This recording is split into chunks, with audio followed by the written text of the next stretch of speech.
The following program is a production of All the Way Live Entertainment. This show is sponsored by APCW Wrestling Academy. Learn wrestling from WWE Hall of Famer Robert Gibson. If you're interested in becoming a professional wrestler, contact them at 770-871-5417 or online at apcwdouglasville@gmail.com. Also, buy Collar and Elbow brand. Save 10% on your next purchase by using our discount code WPNWrestle. That's WPNWrestle at checkout and get a discount on great collar and elbow products. You know, and we all have our 15 minutes of fame, and I'd like to take a couple of my 15 minutes to talk about the rights and the wrongs in the world of professional wrestling. And it is for the WWE Championship. This match is for the ECW World Heavyweight Championship. The World Heavyweight Championship. The match and new NWA Heavyweight Champion. We appreciate you guys coming out and taking your time to support women's wrestling in America. This match is for the AWA World Heavyweight Wrestling Championship. Today on the podcast, we pulled up yet another, I'm hesitant to say up-and-comer, but for the sake of this podcast, I'm going to say it anyway. Up-and-comer pro wrestler making her name on the independent circuit, primarily in the Southeast. She's a talent that has been here for a while for me. I think I came across her maybe 2 years ago. But I expect to see her branch out and move on as the time proceeds. I've seen a couple of incarnations of her thus far, but we're going to address those as we go into the interview today and decipher just who she is. So today on the show, we have perhaps the former Queen of Chaos, but in any case, it'll be Sarah Dox. Sarah Dox, how are you? Doing all right? Yeah, I'm doing great. Okay. You know, that just for the sake of the lower thirds that I have done, because, again, I want to say this is probably only the third time that I've actually physically had you on camera on my channel. I've always listed it as Sarah Dox, one word. Am I missing something? Is that the appropriate spelling, just so we can lay that down on the line immediately? Yes, Saradox, one word, as in paradox with an S. Now, is that where we got this from? Are you a paradox? It is. Yeah, I love anything fun related, and Saradox just seemed really fitting. It was who I am. It seemed fitting. Okay, now is there some general reason why you feel like it seemed fitting? Are you a contradiction of what you do and say, or a function in the ring, or what's the deal there? I think I'm just a very contradictory person. But when I was a kid, I can remember the first time the concept was ever introduced of a paradox. That it was like if you put buttered toast on a cat's back and you flipped it, which side would it land on? Because buttered toast always lands buttered side down, and a cat always lands on its feet.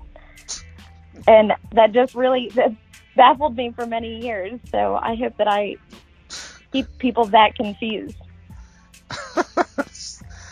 That is not a paradox I've heard before. That's different. I thought you were going to give me a commonplace paradox, like the everything I say is a lie. No, or like a living ghost. No, I don't.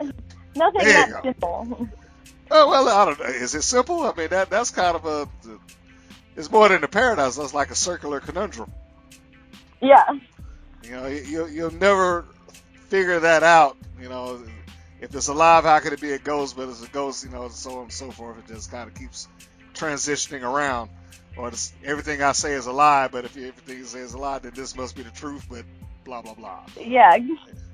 That's kind of the beauty of the name, was I always hope to keep people that confused and to be that unusual. Okay, so is that the objective, for you to keep people guessing? And yeah. Oh, okay. All right. So now we're getting somewhere. I got you. So perhaps that will come into play as we continue on. Before I go any further, I do want to address to the listening audience out there. If you're listening to this right now, thank you for catching the rights and wrongs of Pro Wrestling Podcast. Of course, I didn't introduce myself yet. This is Mr. Green, and you can listen to this podcast where all greater podcasts are found. The biggest, of course, iTunes, Google Play, TuneIn Radio, a bunch of others. I'll probably get into it a little bit later. And, of course, I do want to address the 24/7 live stream on WPNWrestling.com.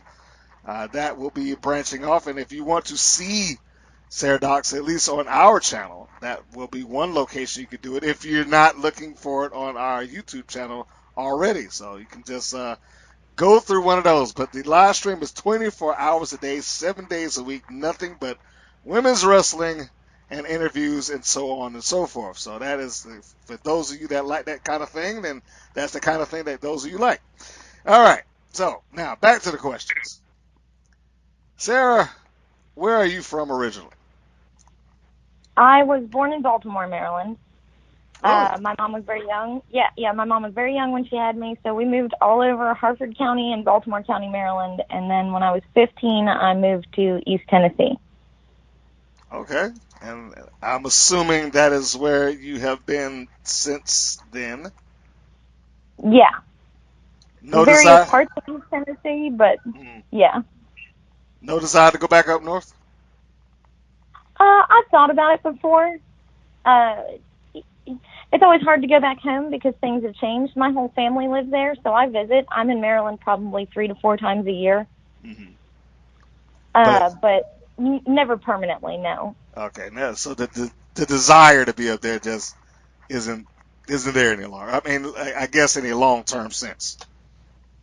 Yeah, in a long-term sense. You can never be 6 again. So, like, yeah, I haven't it figured wouldn't out be the same. Yeah, I got you. I understand. Okay, well, I wasn't really expecting that. I don't know why. I just assumed that you were Tennessee born, but No. okay. But you've been there long enough now to claim it. I would say at this point. Oh, definitely. Okay. I've spent 14 years here. It's The formative stages of your life, let's say. yeah. Okay. Of course, not the big question, but the obvious question here is why wrestling? Why on earth did you get involved in that? I've always loved wrestling, like since I was itty bitty. Mm-hmm. And I always tell people that I kind of I wasn't one of those people that was born with like a singular mind. I didn't know what I wanted to do. So I chased a lot of different dreams, and wrestling was the only one that ever fit. Really? Okay. Yeah. So now let's go with this dream chase thing. For when you were dream chasing, was wrestling just one of many, and it just kind of survived the cut, or were you just kind of one after the other? Oh, I'm gonna try ice skating. I'm gonna try tennis. I'm gonna try this. I'm gonna try that, and then you came across wrestling and was like, oh, okay, this is the one. Well, believe it or not, I wasn't always a very self-confident person.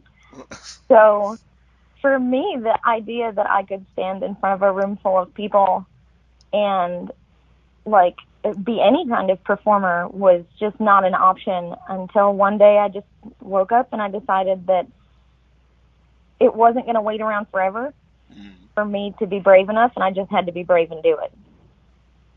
So the switch just flipped in your head. Nobody talked you into it. No inspiration that day. You didn't happen to catch inspiring documentary or went to somebody who had a kick-ass speech and he's like, I got to do it. Just one day you woke up like, you know what? I got to get this thing going. Well, at the time I was a competitive card gamer. Okay. And I was in a tournament. We're going to talk about that too. But go ahead. Yeah. I was in a tournament and I was doing very well. Mm-hmm. And someone I looked up to who was also a competitive gamer beat me, and I was like, man, I'd been trying to beat this guy for years, and I just kept losing. And I was like, I don't think I'm ever going to be good enough to, like, truly win at this game. And he was like, well, you have to be willing to give up everything else. And he was like, you just posted pictures from, like, 2 or 3 days ago where you were at, I was at an indie show watching.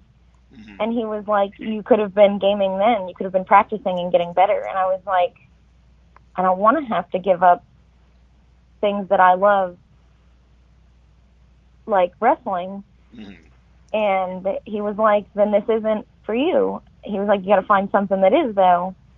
And I realized that the concept of giving up watching a show meant that much to me that I had to try it. Okay.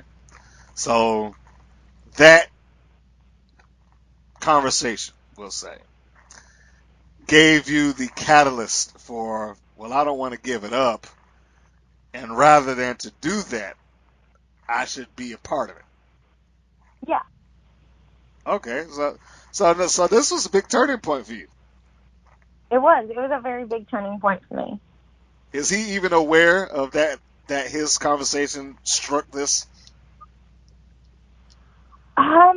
We've talked since then because we maintained like a casual friendship, but I don't think when you meet your heroes or when you meet people that you aspire to be, they don't ever realize how important they are to you. Does that make sense? Fair point. Good point. But I mean, I also can't say that his advice was necessarily incorrect in some regard. I mean, because clearly the effort for him to be, I guess in his view, the number one in his lane meant dedication and everything else is secondary. Yeah. But you were unwilling to do that, at least for that. Yeah, for professional card gaming, I wasn't willing to give up everything. Okay. Now, let's address wrestling, because that has been a strong point of your life for some time now. And, there's different gears and levels of, wrestling that has been going on, as I'm sure you know. Several of which that we are both aware of. Some are just perfectly fine and happy with. I just enjoy going out here and doing this and the thrill of the crowd and stuff like that. Don't really have any aspirations to go much further than that. Where would you slot yourself? Is this wrestling is everything and everything else is secondary, or you just, I'm enjoying this moment? I think I'm somewhere in between. Okay. 'Cause wrestling can't be everything. Okay. So it can't be all consuming. But nothing should be all consuming in your life. But I have to be enjoying myself. Okay. Because if I'm not, am I really doing myself any service? Okay. So it is not an all-consuming thing. I mean, I am aware that there's a life for you beyond the ring, and that's good. So clearly that life is not going to take a back seat to you getting in and out of the ring, which is, considering the matches that the photos and the matches that you've had, that's probably a good thing. So yeah, we'll address some of those as we go forward. Where did you train? I trained at NWA Smoky Mountain. Okay. NWA Smoky Mountain. Are they still active? No, they are not active currently. They have changed names. The promoter now runs under Innovate Wrestling. Okay, because I only ask that because I know the NWA as I can't really say a promotion, but as a brand has recently gone through a lot of internal changes, and I don't know how many partners they've kept throughout that change. So yeah, I haven't wrestled for them since they were Smoky Mountain. Okay. But on the outside looking in, you are very aware that the promoters just changed the name, Yeah.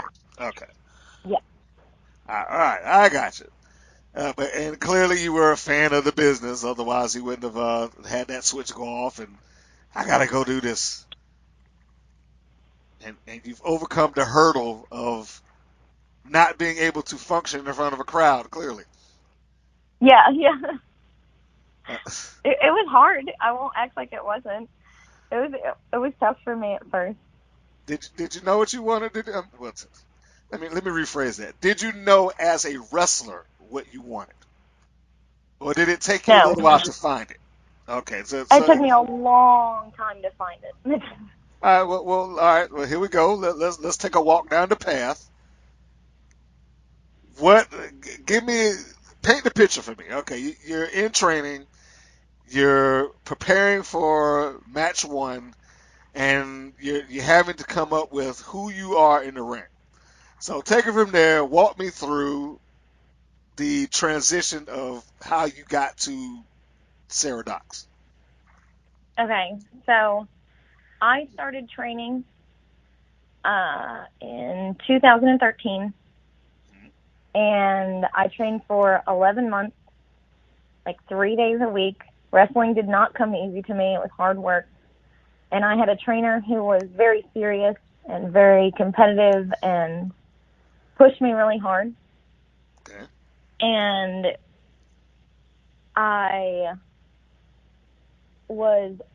he got a big, like, push. He got moved.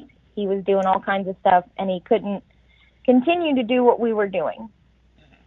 So they were like, well, while you're finishing training with the other guys at Smoky Mountain, we want you to be a valet.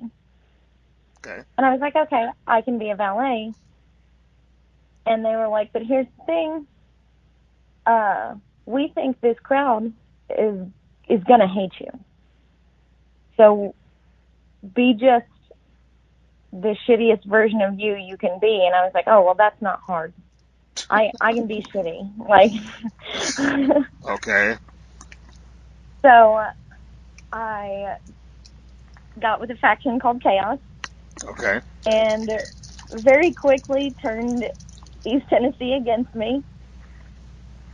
And then a couple of months later, I had the opportunity to have my first match, but it was not at Smoky Mountain. It was on the road in another town in Tennessee.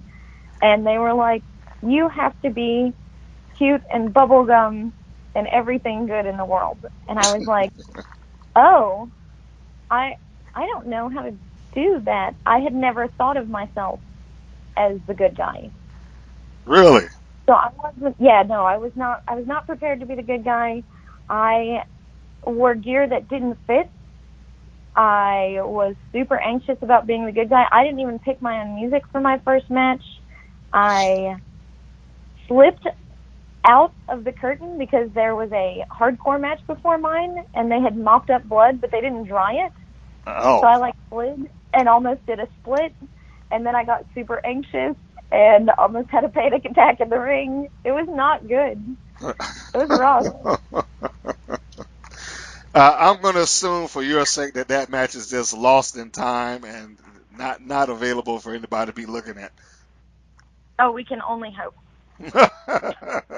well, okay, let's backtrack here. What year was that? What was the debut year? December. It was. I can't remember the date exactly, but it was in December of 2014. Okay, 2014.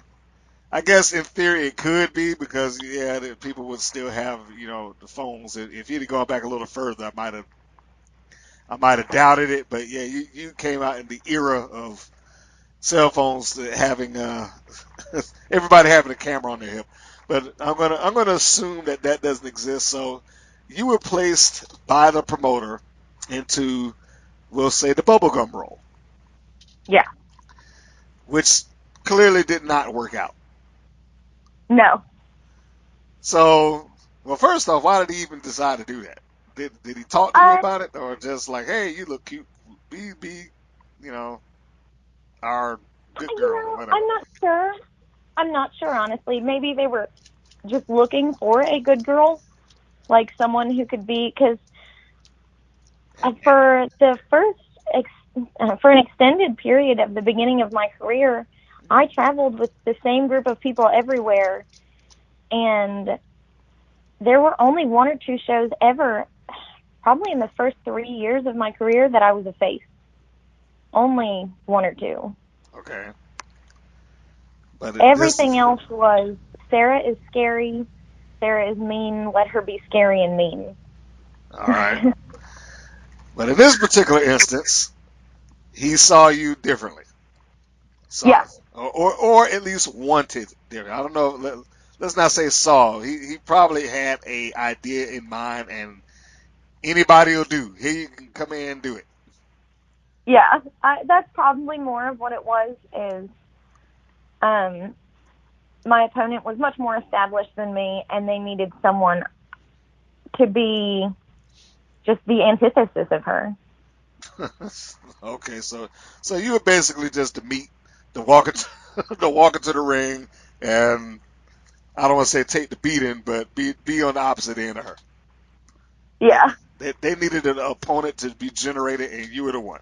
All right, I got you. Yeah. So that's phase one. Where do we go from here? You leave. You tried the well, not tried. You were given the bubblegum good girl cutesy gimmick. How do we begin to evolve?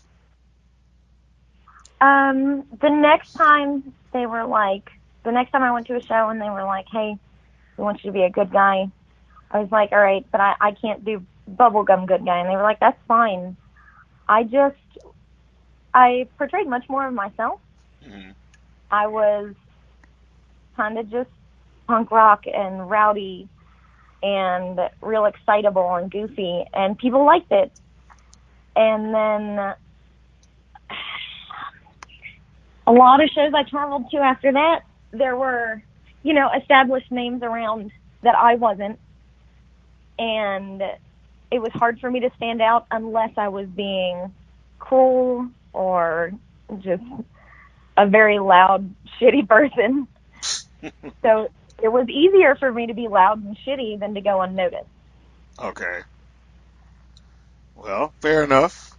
And it got you what you needed to be. You start to understand what worked for you.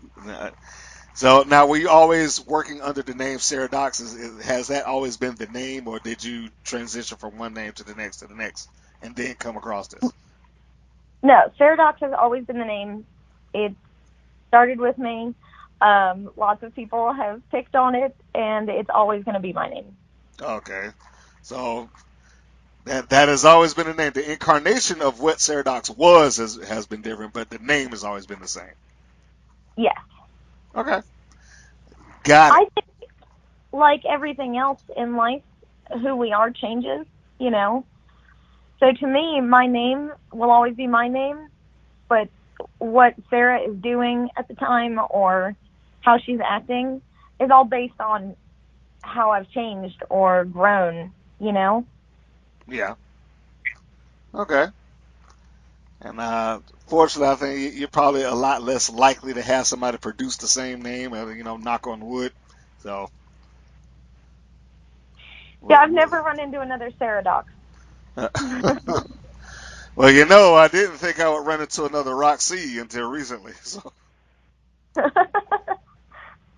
I guess the only fortunate thing here is that particular Roxy does not stay in the area, so there's no confusion in that regard.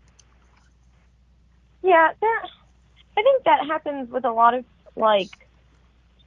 common names. I was really worried because I was originally just going to use Sarah. Oh, yeah. And then I realized, there's 8 billion Sarahs on the planet Earth, so it had to be just a little different.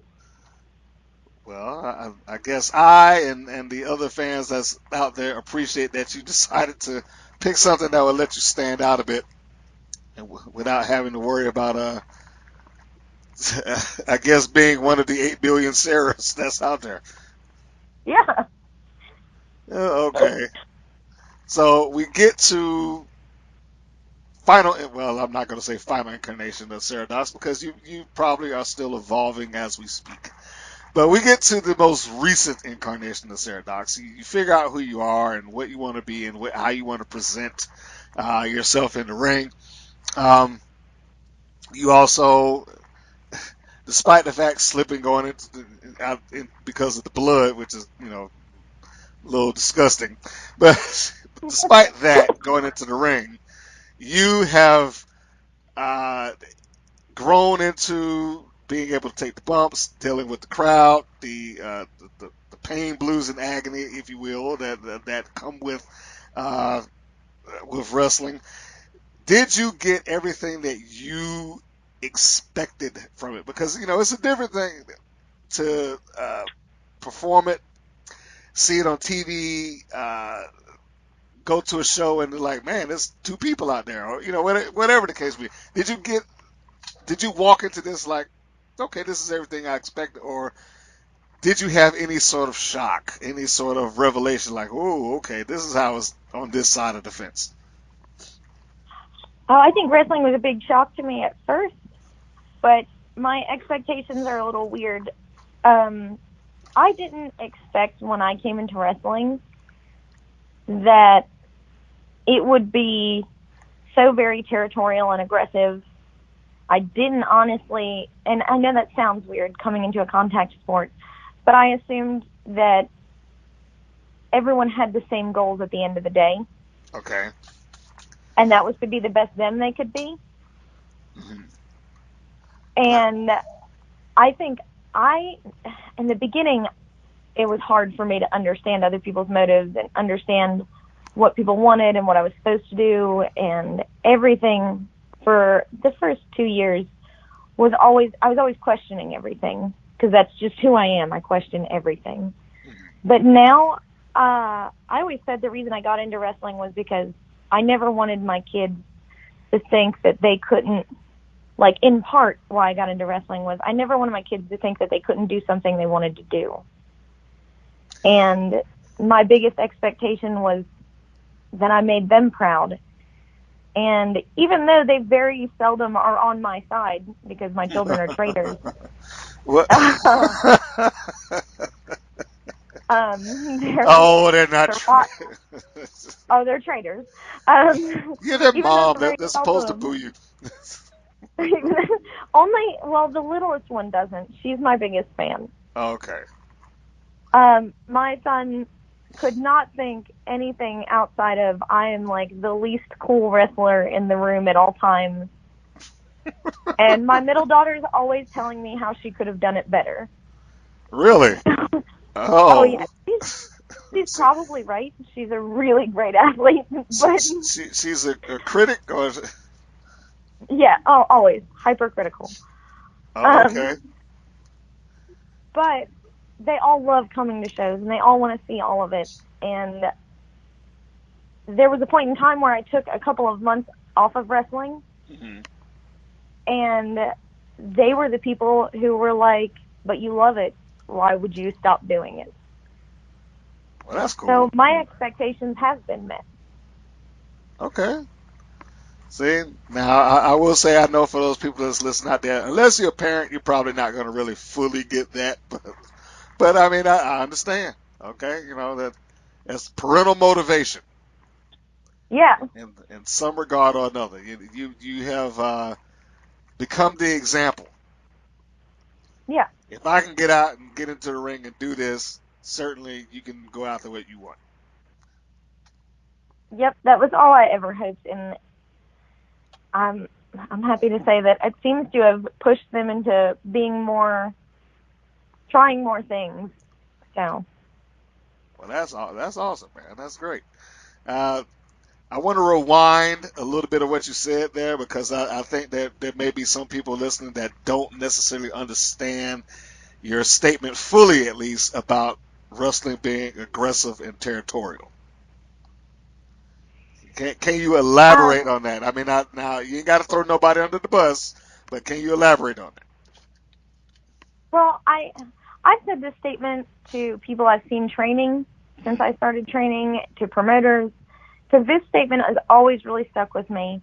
I was probably training for about 6 months, and at the time there was nowhere to train, so I was traveling really far to train, and I was killing myself to, make these sessions and train for as long as I could, and to do whatever I was being told, because, like I said, wrestling didn't come easy to me. I was a slow learner. And at one point in time, I had made, friends in the locker room, And my trainer said to me, this business isn't about making friends. None of these people are your real friends. You're here to make money, and at the end of the day, if you aren't making money and you aren't doing your best and getting better, then you don't have a reason to be here. And it struck a chord with me because I never got into wrestling for it to be like the end-all, be-all money situation or for it to be about being famous. It was just something I loved, something that I had always enjoyed. And I wanted, like I said, to be inspirational to my kids. So everything he said was like very oppositional of who I was. Because I've always been a little bit punk rock and a little bit rowdy. And I didn't like the idea that wrestling was like this system that was made to put the best on the top and shit on the rest. And I wanted to break that wheel or not be part of it while it was turning. So it was hard for me to accept that that was what wrestling was. Have you accepted it? I don't actually think that's what wrestling is. I think that can be what wrestling is. If that's what you make wrestling. Okay. Wrestling is like so many other experiences in your life. It is exactly what you make of it. I've met so many people in the last couple of years that see wrestling much more like I do. In particular, a lot of female wrestlers who are moms and want to be inspiration for their kids or their friends' kids, who don't want to be second to, their male counterparts, or who loved wrestling as children and wanted to make a way for women in the future. It doesn't have to be about money and status. It can be about paving a pathway. Okay. Have you personally witnessed this aggression or territorial behavior, as you call it? Is that something that you've, I'm hesitant to say dealt with, because I don't want to imply that you had to be run through the ringer with anybody, but for lack of a better term, have you seen that up close, personal, in anybody that's like, do it my way or whatever the case may be? I have, but it was much less with wrestlers. Like most of the people I've wrestled weren't that way. Okay. A lot of the promoters, not a lot. That's a broad statement. A few of the promoters that I've worked for were very much so that way. Really? Yeah. Okay. I find that the people who are spending the money are the people who are much more concerned about the money and the product. And I understand that because they want to make their money back, and it's a show and it is a business at the end of the day. Mm-hmm. And it's hard to be an idealist in a business world. It is. That is a very accurate way to put it. I mean, if they're putting the money up, I can't argue or knock the person that says, hey, I need or want you to do this to get the money back. I guess, however, on the outside looking out, I think I've come across more the scenario of, how can I'm trying to put okay, folks, Mr. Green knows he's trying to say, I'm just trying to find the right words to say it. The scenario of the wrestler who enjoys their position, and anybody else that walks into this, your job is just to shine me, and that's not going to change.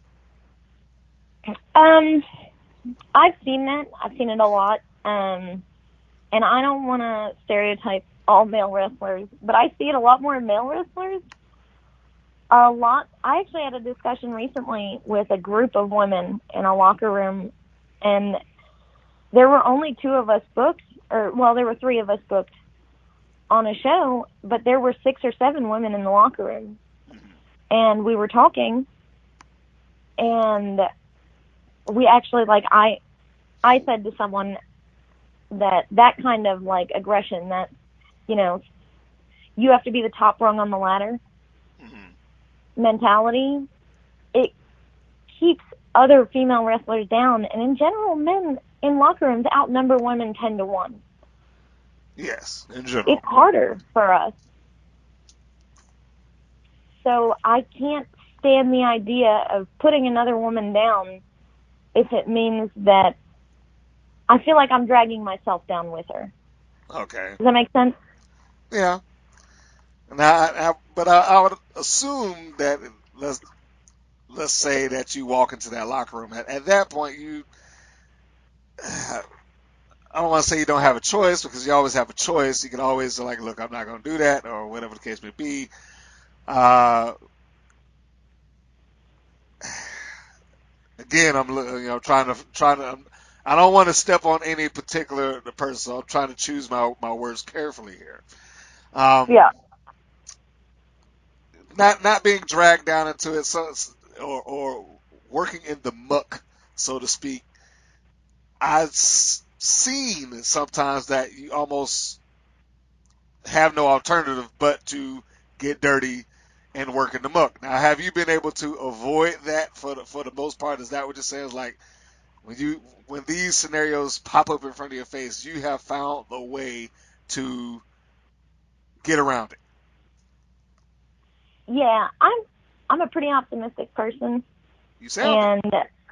And yeah, for me, if you're gonna drag me into the muck, I hate to say it this way, but I grew up 4 white trash. I'll play in the mud all day. Like, it doesn't bother me.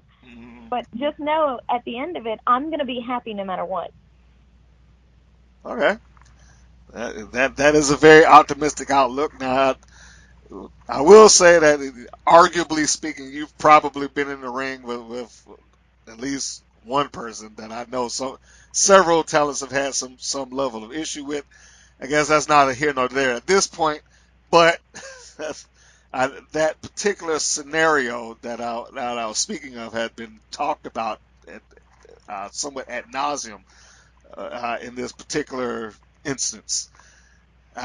That I'll probably get into with off air or whatever the case may be, if you're wanting to know who I'm talking about. But anyway, sorry, fans. There's certain things that I'm not going to throw certain people under the bus, or just roll them over like that. But I will say, yeah, I know it's unfair. I know you tune in for a podcast for all the information. I gotta retract some stuff. I will share this with you, fans. If you want to see the first appearance of Sarah Dox on our channel, that would be from back in 2015, episode 11. So, wow, that is out, because we're up to episode 71 now. So, look at that. That's way back there. Yeah. And I believe the opponent at the time was one Jesse Bell Smothers. Yes. So how about that? That is arguably your most consistent opponent. Yeah.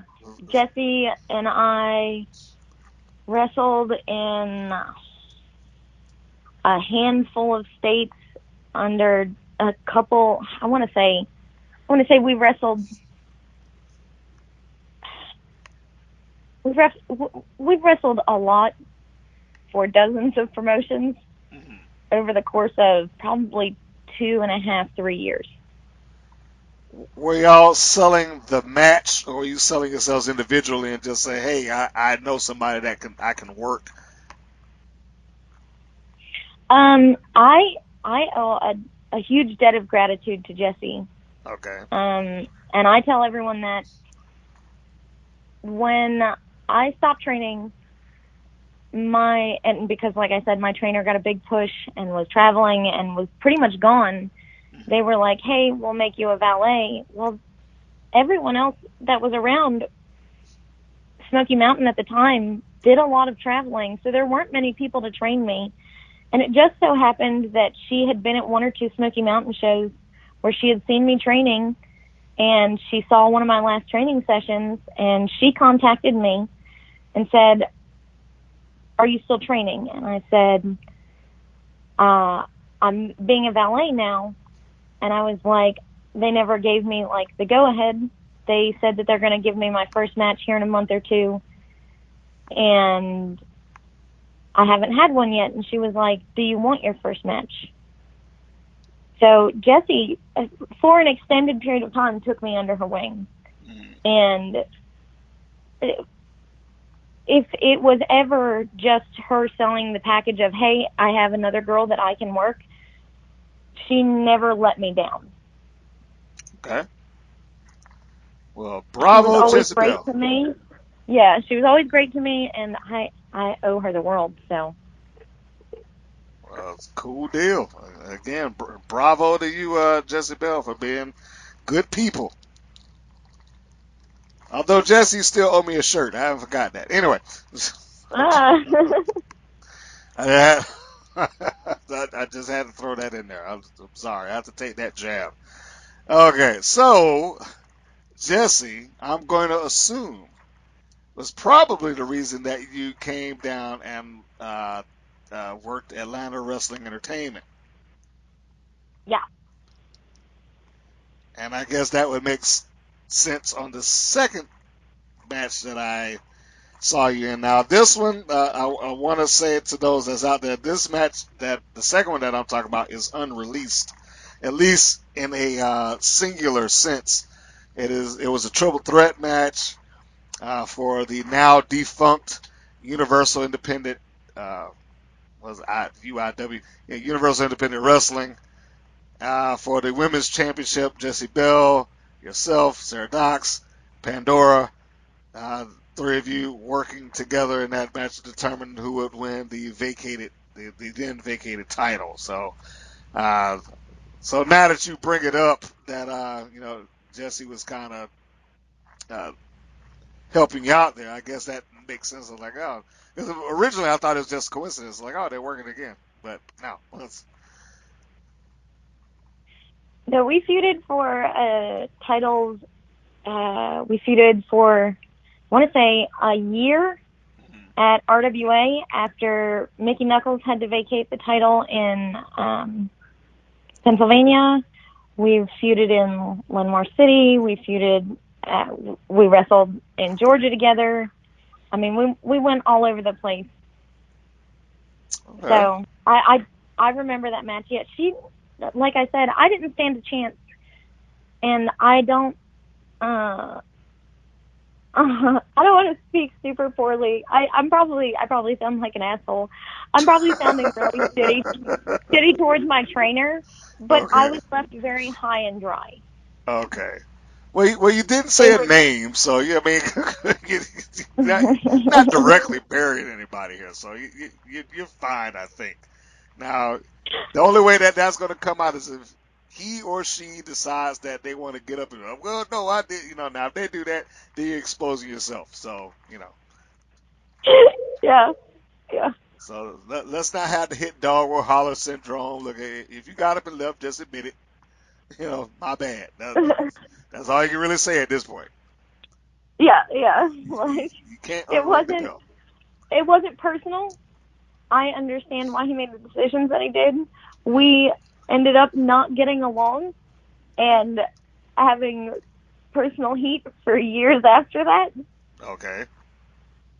But have since buried the hatchet and moved on. All right, well, so there you go. Happy ending. Buried the hatchet. Moved on. We live and let live, and bygones, water under the bridge, the whole 9 yards. Yeah. Okay, so there is a positive ending in that regard. So, but the moral, the takeaway from that story is Jessie's eye for talent came across you, and she reached out, and doing so helped further your in-ring career. Yeah. Okay, so again, I want to say bravo to Jessie Bell Smothers, who these days, she still does work the independents, but we also see her on Access TV as Jessie Jones, I guess an offshoot incarnation of Jessie Bell Smothers. So, got to give her the big thumbs up. Yeah. So I'm going to assume because of her, she kind of got you very well traveled. Yeah, I traveled. I started traveling. We were probably traveling 2 days a week, occasionally 3 days a week for the first year and a half, and then it tapered down, and I was offered a couple of opportunities that I had to take, or well, I didn't have to take, that I chose to take, that ended up busting on me, and I stopped traveling for about a year. And I only stayed in like one small region in East Tennessee. And then I had some personal issues and decided to come back in January of 2017 and picked shows here and there and started valeting again. And then 2018, 2019, I was like, I didn't start wrestling to be a valet, to be a manager. I don't like managing. I want to wrestle again. So in 2018, I started essentially from scratch all over again. Really? So you're basically, well, a year and I guess from your scratch point, year and a half in? Yeah. Oh, okay, so what made you feel like you just gave a run through, but why do you feel like you're starting from scratch? Did you go and retrain, or do you mean you started from scratch in terms of reestablishing Sarah Dox? It was a big reestablishment. I no longer had like a hometown promotion. Okay. I didn't have like a regular opponent because, you know, everybody else was still moving while I was dealing with personal issues. And I had gone through a big sounds funny when I say it this way, a big body change. I had probably gained 75 pounds in a year and was struggling very hard with depression. And when I started valeting again, I started working out again and moving out of like trying to deal with my depression instead of just letting it rule me. And so it wasn't until probably, I want to say May or June of 2018 that I started losing weight and re-establishing who I was. Okay. So now, for anybody that's looking through, I guess, videos, they probably wouldn't know it because last time I saw you live, I certainly wouldn't have even remotely thought that you gained 70 pounds. So you look great. Bravo. Last footage available. Again, fans, go through the channel if you want to pick out the specific video. That would be episode 68, the Women's Triple Threat. That was the last time that I got to witness Sarah Dox work live.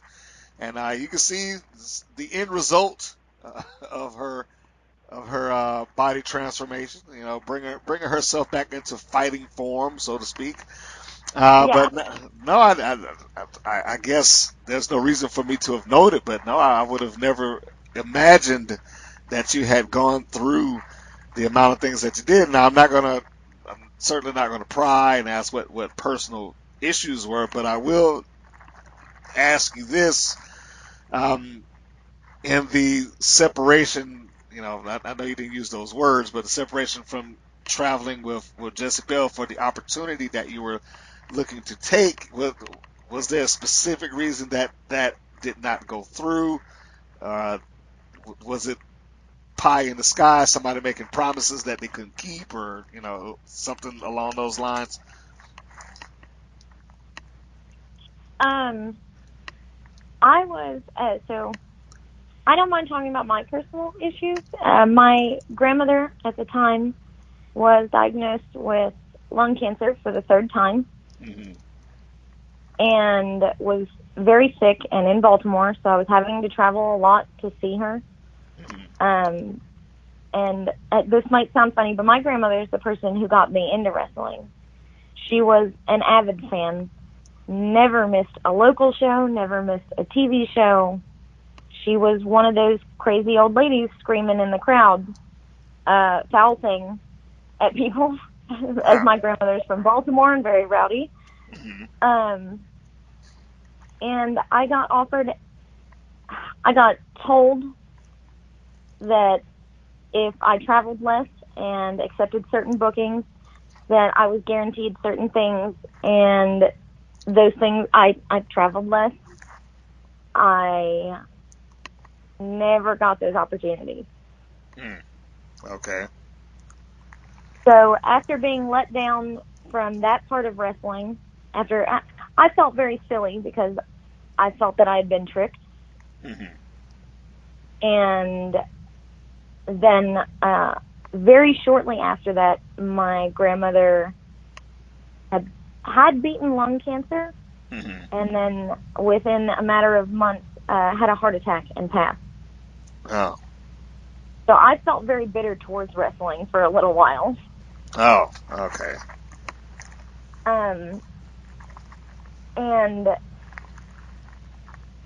I feel like I said it in the beginning, my mom was very young when she had me, so my grandmother did a lot of raising me. So it was a very heavy blow, and I let anger and depression, and like I said, I've always been a little too ruckus for my own good. So I let that all get the better of me, and I was a very angry person for a little while, a very sad person. And like I said, it took my kids, being like, why do you act like you hate this when we know you loved it, to bring me out of it. So your kids were not just responsible for you getting back into wrestling, but they basically brought you out of a personal funk. Oh yeah, my children have saved my life. I firmly believe that. All right. Well, that's not something I expected to hear, but that's that's high praise. I mean, there's no other really way to say it. Yeah, they're kind of the best. They're. I don't want to put them over too much. They're okay. Well, you did call them traitors earlier, so I think it levels out. Yeah, okay, there we go. It's even still. If that makes you feel any better, so there you have it. So I'm going to assume if we take the introduction of Sarah Dox, what did you say, in 2014, and we go through the different phases, the hiatus, the return, and we bring you up to date now, 2019, that this is part of the reason for the various outfits, incarnations, looks that you have, or was this intentional from the get-go to let me just always have something different? When I first came back, I had not lost all of the weight, so I had new gear made, and I was trying out something different. Okay. And it didn't fit. It physically fit, but it wasn't me. Okay. And it wasn't until very recently when I was on a show and they were like, hey, we're going to put you in this hardcore scramble and you're going to wrestle 5 dudes. Okay. And there's got to be like pans and blood and all kinds of crazy shit. And I was like, oh man, I pay money for my stuff. I don't want it ruined. Like, I'm going to wear like something that can get ruined. I'm going to wear something comfortable, something fun. Because this is going to be wild. Like, let's get wild. And I put on some shorts that I actually just owned. And my best friend and tag team partner's t-shirt. And I was like, and my kick pads, and I wear toe shoes to work out in, so I wore toe shoes. And I was like, man, why haven't I been doing this entire time? Like, I move better. I feel better. This just makes sense. Like, this is actually who I am, is this weird, lazy person. Like, So completely through happenstance, you found your look. yeah. Now bear in mind, I think when I saw you originally, it was a red and black outfit, I believe. Yeah. And Red then black butcher, long sleeves, deep V. there you go. Yeah, lots of cleavage. Yeah, and in all fairness for that crowd, that probably was what they wanted anyway. I think Yeah. that match took place in a nightclub, and they attracted a certain crowd to begin with, so and that probably worked well there. Uh, Maybe the only thing that worked against you is that they probably were more familiar with Jesse Bell than you were at the time. You're basically being introduced to the Atlanta Wrestling Entertainment crowd. Of course, the second or the next time I believe I saw was a lime green and kind of like a spiky bra or something along those lines. It Yeah. seemed like a little bit of an offshoot of the previous thing, just a little bit of color change with the hair and the gimmicks and all that good stuff. Uh, don't know. Yeah, I think this. Then we jumped to now. I think that was it. I was trying to Yeah. see if there was anything else in between that, but no, I believe those are the ones. I believe. I still wear both of those outfits occasionally. There's still things that are like very sentimental to me, and I enjoy them a great deal because they're different parts of Sarah. But I've definitely transitioned away from boots. I wore boots for a long time, and I found myself. I don't know. It was harder to be a good fighter for me in boots. So now I do a lot more stuff in toe shoes or on the occasion barefoot. Barefoot. You wrestle barefoot? I have, yeah. Oh, come on. That can't be comfortable. Is it Hey, really? well, here's the thing. So this all started because I was going to the gym losing all this weight, and someone I used to valet was working out with me, and I was like, I can't. These shoes are killing me. And I took off my shoes in the middle of the gym, and I could deadlift like 80 more pounds. And he Okay. was like, that's not uncommon. He was like, Arnold Schwarzenegger did all of his weightlifting barefoot because some people need that center of gravity in the middle of their foot to properly move. I'm very flat-footed. Shoes all have arches. They were uncomfortable. I have very fat feet as well. So it always felt constraining and like it was harder for me to move. And those toe shoes, barefoot, it all feels like me. Okay. All right. Well, fair enough. I just I guess I never really think about it in terms of comfort. Whenever I've seen somebody come out working barefoot, my almost my immediate thought is their ankles or the soles of their feet. It's like that cannot be comfortable, So my mind immediately zones in on that. But having you explain it that way, I guess that does lead a little bit of a reason as to why you would.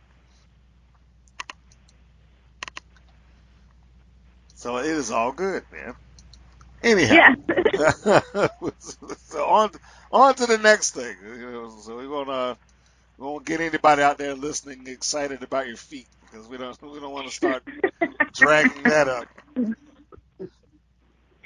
That might be a conversation for a different day. Uh, I'm going to ask anybody out there in the business that inspire or push you forward. You've already mentioned Jessie Bell, so I'm going to assume that she's on that list. Anybody else that you really kind of like this person, whether I've talked to them personally or not, gives me the oof to move forward. There have been a lot of people who've pushed me, and helped me move forward. And I'm always asking for advice. I always want to be better. In the beginning of my career, Jessie was super helpful. And at the time, also, Mickey Knuckles was like, she was someone I had idolized for a long time. And they always say, don't meet your heroes. And Mickey was like living proof that that was wrong. She was so good to me and so helpful and always honest.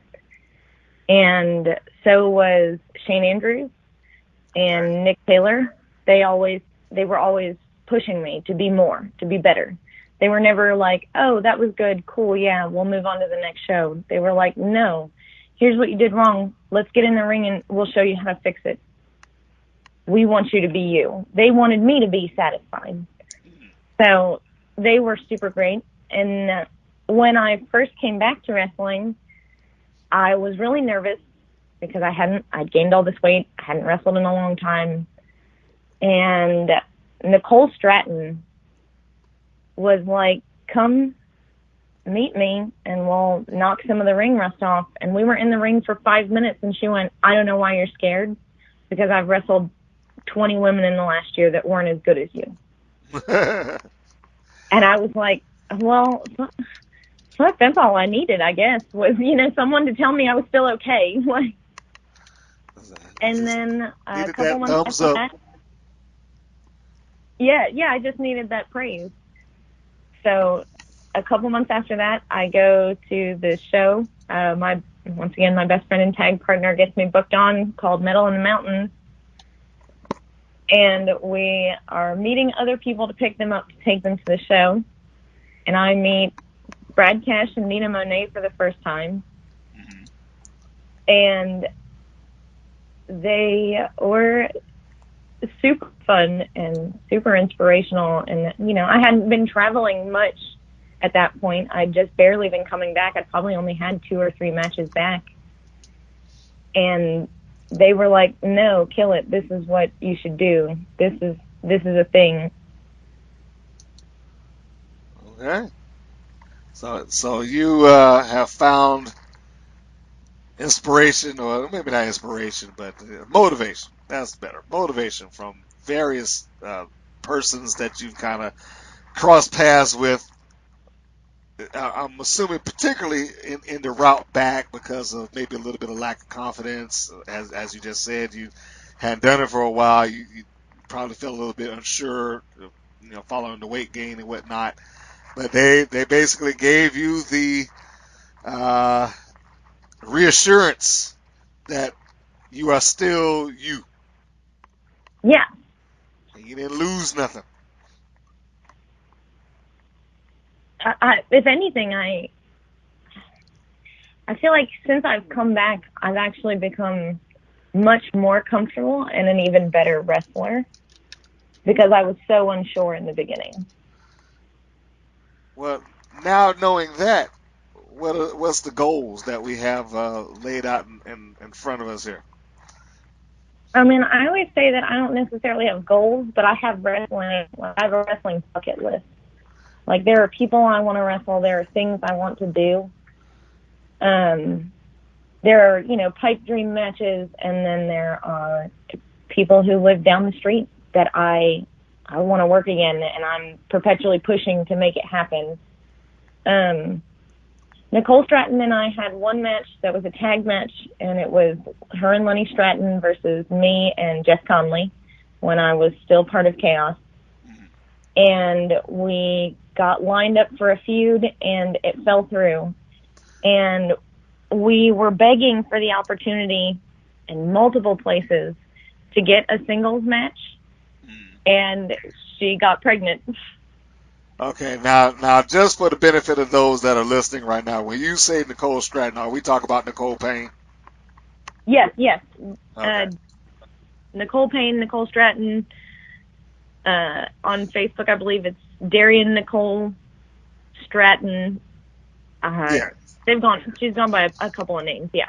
Okay. Now, and I just, just for the sake of anybody that might have been confused, like I had a good idea who you're talking about, but I know there's a significant chunk of people that probably only know her as Nicole Payne. So I just wanted to clarify, Miss Hardcore, or however you choose to put her. Now, speaking of which, the whole hardcore thing. I mean, clearly you're not scared of it. I mean, you're not worried about doing a hardcore match. Did you have to be convinced into this, or it's just like, oh, it's no big deal? Well, I mean, I grew up a kid watching the Attitude Era. I loved ECW as a kid. Like, that's what I thought wrestling was all hardcore. Oh, man. Oh, like, okay. I grew up thinking wrestling was like, I'm going to run. I mean, I always joke and say that half of my character, half of who Sarah Dox is pretty much stuff that I pretended to be when I was a kid playing Sandman and beating up my little brothers. Oh, all right. So, my best friend is a hardcore wrestler. My fiance was a deathmatch wrestler. Hardcore wrestling in general is something that I love. And I don't want to say that I want to do it. I don't want to be pigeonholed and be like, oh, that's all Sarah does. Because it's not. But it's not something like, there are definitely things on that bucket list that I intend on doing that, fall under the realm. Okay, so you don't want to be pigeonholed as being classified as Sarah Dox as a hardcore wrestler, but you won't shy away from it. Fair to Exactly. say? Okay, yeah. So let me paint this picture for, then we'll go back to the bucket list thing. Ideally speaking, you could have, let's say you and Nicole Payne work 3 matches. You have your first 2 somewhat regular match, and then as a blow off, you go into the hardcore deal. Would that be more comparable to what you're looking for? Like, give it to me when there's some oomph behind it. Yeah. All right. That's definitely it. So you promoters out there, don't just toss her into a death match just for the sake of doing it. Give us some story. Let's get a build behind it. Make it mean something. I love a good story. I mean, I trained at NWA Smoky Mountain. I spent a year on the road with Jesse Bell Smothers. I love, like, a classic Southern wrestling story. Like, I love the drama of it. But at the end of the day, I'm still willing to finish that feud doing something dumb. Well, we should probably rein in how far you talk about doing something dumb, because, I mean, it's wrestling, and that leaves a lot of room for error. I mean, come on. ECW was something, but even ECW didn't go as far as certain death matches have gone since then. Oh yeah, I have witnessed. I've been essentially the medic to, like I said, my best friend and my fiance doing deathmatch tournaments. Some of my favorite people I've ever met in wrestling are deathmatchy guys, and there's definitely there's a hard line in the sand of things. There's just shit I won't do. Well, I was getting to that. I was like, okay, is there a point where it's like, okay, dude, that's too far? I am petrified in real life hardcore fear of fire. I don't like fire. I don't want to be caught on fire. I dye my hair once a week. There's no chance anything on fire is touching me.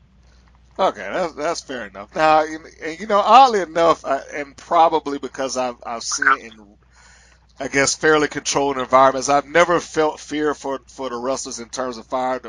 The one thing that really made me wince was the bucket of salt spot. I don't know if you've seen that. Yeah. That bothers me. I like that too. For whatever reason, that bothers me. Like, let's slam you first on the barbed wire and razor wire or glass light tubes. Make sure your back is nice and open, and let's dump this bucket of salt on it. I was like, ugh. No. What's weird is that one doesn't bother me. I am perpetually yelling at all of the hardcore and deathmatch wrestlers I know over one thing, and it's like one of the most common things in the world. I don't ever want to see a chair swinging down at my head ever. I have kids. Chairs are made of metal, and if I have no way to defend my head, there's a real chance of concussions. And I'd suffered concussions before wrestling. I have no intention of suffering anymore. I always want to know who my children are. Nicole and I were talking about this one day. If you brought me a ladder, I'd climb it and do something dumb. I had no problem agreeing to a barbed wire match. Light tubes aren't scary to me. Thumbtacks don't scare me. Sharp shit doesn't bother me. Okay. I don't want fire. I don't want to forget who I am. Well, I hope not. I mean, I will say now, if I'm a booker and I'm listening to this podcast, I'm already writing out my story right now. But I mean, look, it's easy for me. Now I'll get to that later on, but you know that part's like, oh yeah, if I know I got two ladies that's willing to do it now. For me, of course, now I do have parameters. I was like, okay, look, certain things. Let's not bring in the Book of the Salt. So let's not do that. I know you're not afraid of it, but you know, let's not go quite there. But other than that, I'm sure there's some other little nitpicks and things that you can do just to kind of wow the crowd. And it's got to mean something for me. It's like I've seen the match that should have been a blow-off match, and it was like I guess the first one in there a few. It's like, where do you go from here when you start off with the last woman standing? Yeah. That's just me. That's my old man vibe. Anyway, let's go back to the bucket list. Okay, back to the bucket list. Back to the bucket list. So you got people and you got things. So there's not necessarily goals. You're not putting in front of, hey, I gotta wrestle for Impact or MLW or AEW or WWE. You're not putting that in front of yourself. However, you have certain people, places, and things of that nature that you would like to do. Can you share some of those?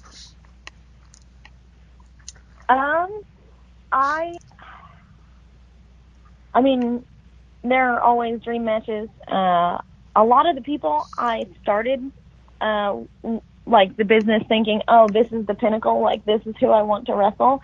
A lot of those people aren't wrestling anymore, or they're wrestling seldom, and it's definitely a pipe dream. I'm not saying, like, I would love to wrestle for anywhere that would have me, and be it a big name place or a small name place. I have always wanted to wrestle I want to have one match in England. I'd like to do a couple of things that I think are fun with hardcore wrestling. Like I said, I'd like to go back once, and I've been teasing teasing Nicole Payne as it gets closer to the time when she's going to have this baby. It should be any day now. That I'm giving her a month. No, she's still in there. For whatever reason, I guess I just assumed that it already happened. I was like, oh, okay. No, I've been trying to get her to like jump around, and it's not happening. So. I don't think that the old wives' tale thing will work there. Jump around, it'll make it happen. But I keep teasing her and telling her she's got a month after the baby's born. Oh, she's got a month before we're messing shit up. I have recently had the opportunity to wrestle, as you saw, Brooklyn Creed, and I had a blast with Brooklyn. I'd love to wrestle her more. Brittany Love was also a fantastic opponent, and I can't wait to see more opportunities with her or with Crystal Rose.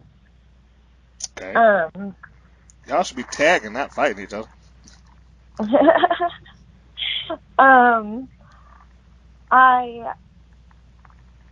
don't know. I had a really fun match just the other day against a guy where I got to shove a hot dog in his face after pretending we were going to eat it like Lady and the Tramp. And, like, I didn't realize that was on my bucket list until it happened. So not all of them I even know. Until you do it. Yeah. That's fair enough. I didn't know I needed this into my life until I got it. That type of thing. Yeah. Oh, okay. Again, fair enough. Fair enough. I could buy that. So perhaps, again, for those promoters, and I know a few of them, tune into this every so often, every once in a while. But those promoters out there that are looking for another talent, you might be the one to provide her that next thing that she was not even aware of on her bucket list. Yeah. I'm gonna put something on your shoot me bucket a list weird right now. idea. I'm You what? gonna put something on your bucket list right now. Okay. A concession stand brawl. I would love it. You, Crystal Rose, versus, I don't know, Nicole Payne, partner of her picking. That would be excellent. I find me somewhere to have this happen. Well, advertisers, if you send me enough money, I will book that match. I will make sure that match happens once I had the money to do it. And actually, I contacted Nicole before she got, I think shortly before she got pregnant. It was APCW, quick plug for them, Robert Gibson School here in Douglasville, just outside of Atlanta, had kind of stopped doing women's wrestling, and I was trying to help bring that back around. So I was gauging talent at that particular time, and I think, I think the next time that I contact, it's like, oh, I'm out of it right now. I'm pregnant. It's like, oh man, okay. Yeah.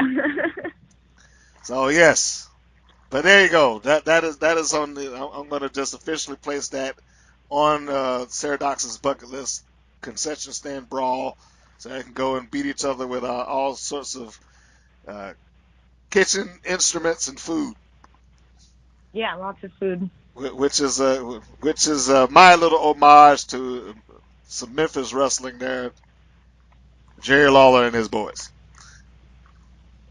Yeah, I can get behind that. For me, it's also kind of, and this is a silly homage, but as a kid, I was a big Chyna fan.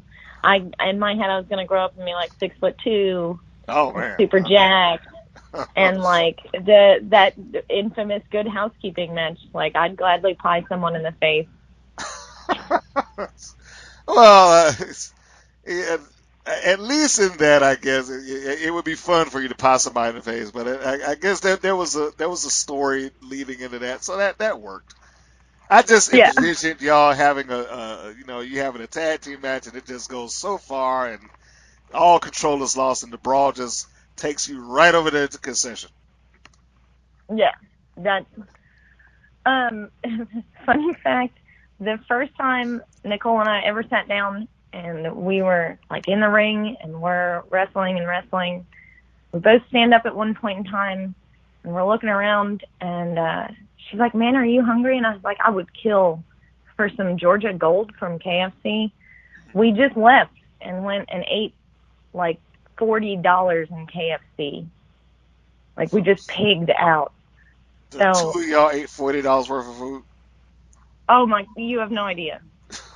Like, every time we see each other. Oh, okay. Well, if you're going to do that, then you better have a match. Yeah, exactly. Like, you got to work all that off. I don't know. Maybe that's a sign. Maybe I should be looking at KFC as a sponsor. Hey. Yeah, that's what it is. Georgia Gold sponsors KFC Brawl. See, now you're thinking. Look at that. The KFC Brawl. I'd do it. It'd be great. They do that buffet on the weekends. Well, here. Imagine what you could do. You tear that place apart. You tear it apart. They wouldn't be able to eat there. And you know what's going to be worse? Somebody listening to this is going to take that out there, and it's going to be a KFC brawl next week. Oh yeah, definitely. I mean, I'll be really sad that if it isn't me, but I do want to see it now. Like, KFC brawl. Then you could just go, that was my idea. I said that. I wanted that first. Yes, I know.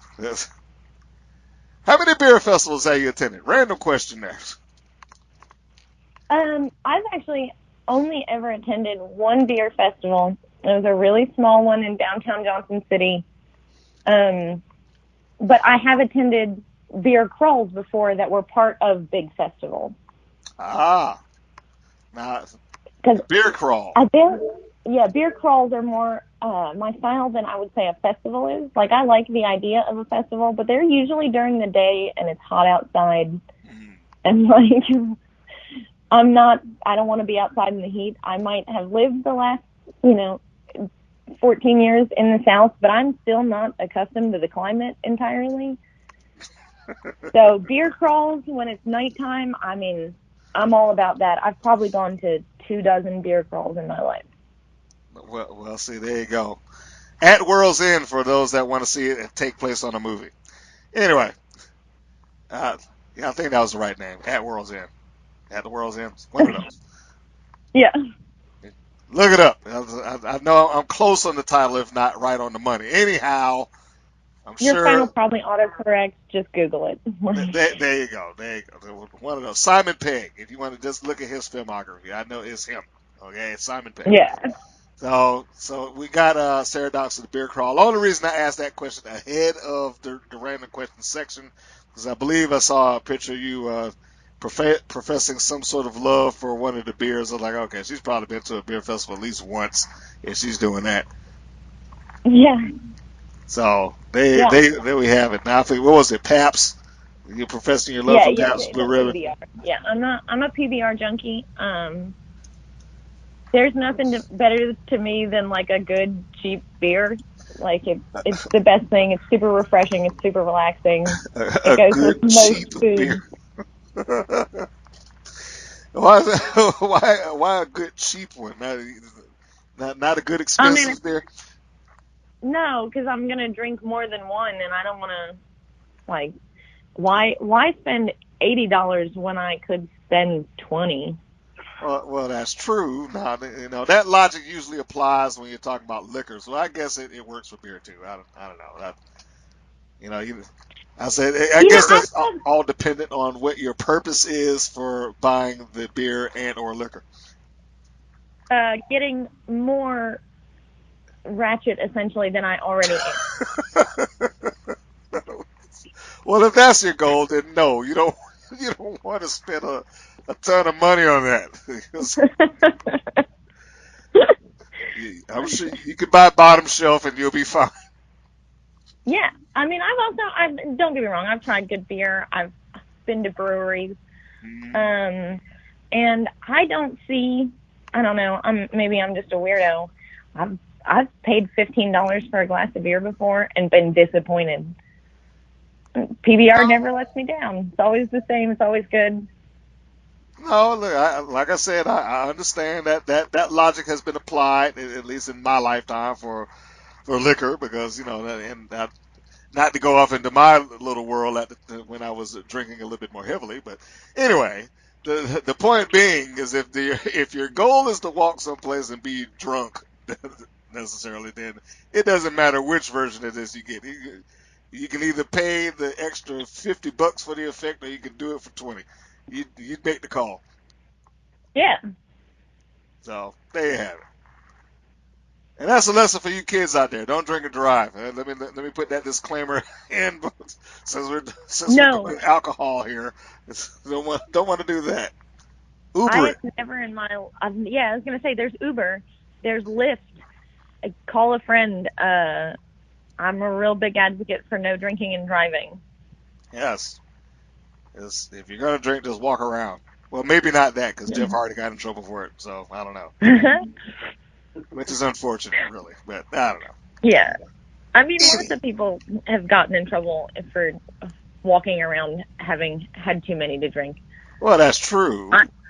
I'm not one of those people. You got to be drawing a lot of attention to yourself at that point. Yeah, I feel like. You got to be. There's different category. Yes, I know, fans. We're off the rails here with this conversation. Just bear with me. You got to be there's different levels of drunk. You got to be like a loud, belligerent drunk to kind of get that kind of attention at that point. Yeah. I So- think that drinking happens in phases. Like when you're young, you're a loud, belligerent drunk. But as you age, if you go out and you say you have one too many, you're not that same 21-year-old kid. Well, I would hope at not. his first beer. Yeah, this isn't your first time. You should have learned to, manage your shit. You should have. Now, unfortunately, there are some of those out there that just don't seem to do that. So, Fair. So just watch it for those that don't know how to manage it. Just kind of steer away from them and just move on. Just make sure they don't ruin your night. I guess that's the best way to do it. Anyhow, Yeah. here's something we must talk about because I think I in the DMs addressed it, and I said you don't have to get into who, but you're pretty sure you know who I'm talking about. That you recently had a match with someone that was relatively untrained. Does that ring a bell? Okay, you got it. All right, so It does. That is, in my view, that comes off as a pretty uncomfortable situation to be in as a worker. Because I've said it to somebody else. I was like, it feels to me like a damned if you do, damned if you don't situation. Because on the one hand, you're booked, you're there. Yeah, one way or another, I'm here. So you have that, and you may not even know this person's untrained until you get there. And if you now that you're there, your options are somewhat limited. I can go out here and try to pull the best match out of them that I can, knowing that if I do that, I become the resume for this person to go and get the next match. Because, that's just how it works. On the other hand, I can cut them off and we're not doing any of this, and the people aren't going to get the match that they should have gotten out of me because the person I'm in the ring with can't do shit. So, yeah. And I want to clarify this first. Mm-hmm. There's a very big difference between being untrained and being inexperienced. Okay. Clarify. We all started out having to have our first match. Okay. Everyone started out being there. And whether or not you like it or how it started, everyone had their first match. Everyone had an opportunity. And every opportunity that happens after that is subsequently because someone gave you a chance. Okay. So I'm always a big proponent of giving an inexperienced person a chance. All right. But for me, when I go to walk into a ring, my number one goal, above put on a good match, above sell gimmicks, above, all the bullshit, is go home healthy. All right. I don't want to be hurt. I don't want to die. Untrained is scary because that's a real side effect that could happen. Mm-hmm. I did not go into the match knowing the person was untrained. Mm-hmm. I was told after. Really? Yes. Okay.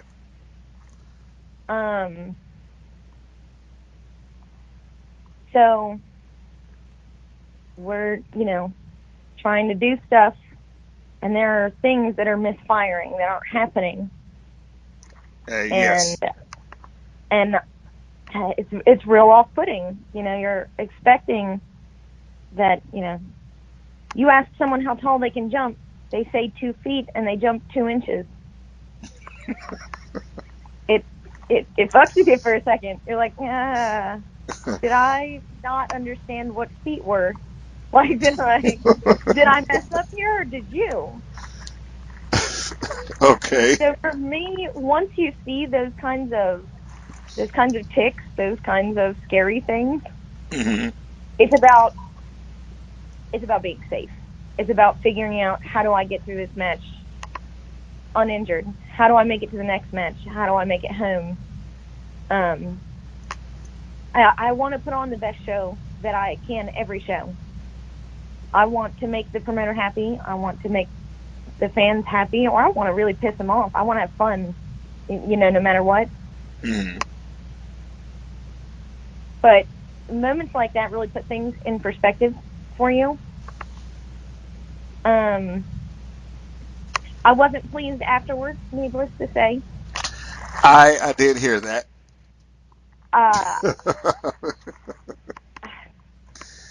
Man, I got 3 kids. I got a fiance. I want to make it to my wedding. Like, I'm not trying to die in this ring today, You gotta, if I say, hey, can you jump 2 feet, and you tell me yes and you make it 2 inches, there's a real chance that there was a reason I was asking you if you could do that. Yeah. So when you don't perform and it threatens both of us, I'm going to be mad. Yeah. If there had been honesty from the get-go, Mm-hmm. if someone had come up to me and been like, hey, I'm untrained, I wouldn't have been cool. I wouldn't have been comfortable. I wouldn't have been happy. But there could have been a way to work around it, I feel. Okay. I don't believe this individual will admit that necessarily to themselves, if that makes sense. I mean, what they do in their personal life, or how they feel about where they are in wrestling, that's not up to me. Mm. But I also know where I stand now, if that Okay. makes sense. Yes. So So you will not go it's into a that situation situation. blind any Yeah, longer. exactly. As long as I'm not thrown into a situation blind, like I said, I'm an optimist. Man, I'm not hard to get along with. I'm pretty relaxed. Like, I might act crazy and be off-putting to a lot of people, Mm. but once you get me, like, once you know me, I'm the easiest person in the world to work with. Okay. So the takeaway from that being, if you know ahead of time, not the best situation, but if I have to work around it, I can work around it. Yeah, I'm confident enough to say, I say that very questioningly, I'm confident enough to say that I could not die if I knew ahead of time. If I'm thrown into this situation blind Mm. and I figure it out, I'm going to lose my temper. I'm How did you going to get figure it hot. out?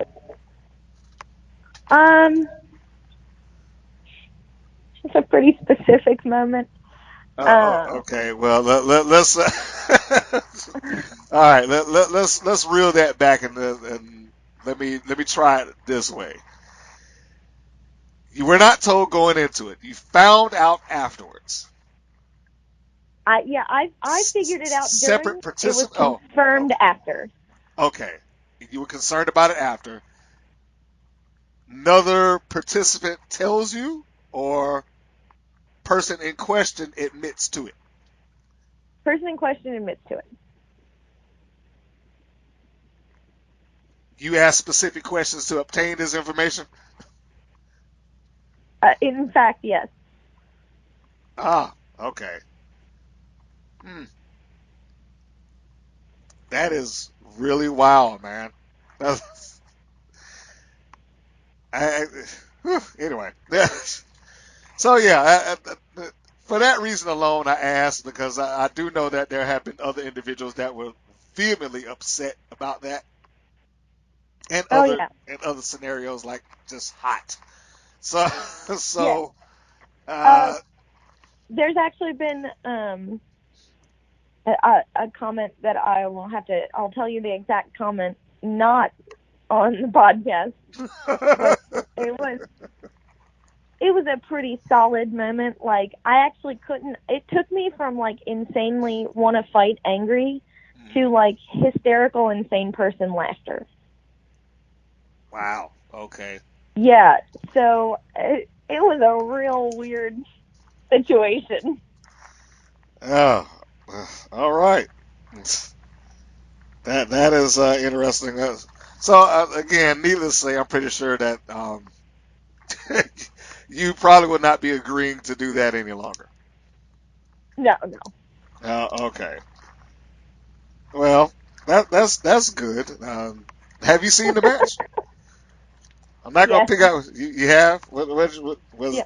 was it as bad as you recall? Because I did show it, and I know that some other people, I'll put it that way, maybe it wasn't. Maybe in their head it was a little bit more blown. It's like, well, okay, it wasn't great, but it wasn't as bad as I remember. That was exactly my thoughts. Is I watched it ready to be mortified. Like, Okay. I was like, oh man, this is tape. This is me having had like good matches surrounding it. I was like, man, this one's taped and like half of the other ones aren't. You know, I wrestled like a good match in an armory where there was no cameras like last week, but this is the one. And instead I was pleasantly surprised. I was like, man, there were moments that it actually wasn't awful.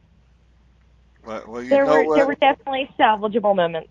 I will also give myself a pat on the back for that one because I'm good at what I do. Yeah, thank you for making me look better than I am. Well, I'm sure you can go back and look at it and it's on the cut. So Yeah, certain things you'll know when you see it. I'm sure. So yes, I listen. If you ever see me at ringside on any match, I am never going to upload a match that I am uncomfortable with in terms of like, oh, this is just a train wreck.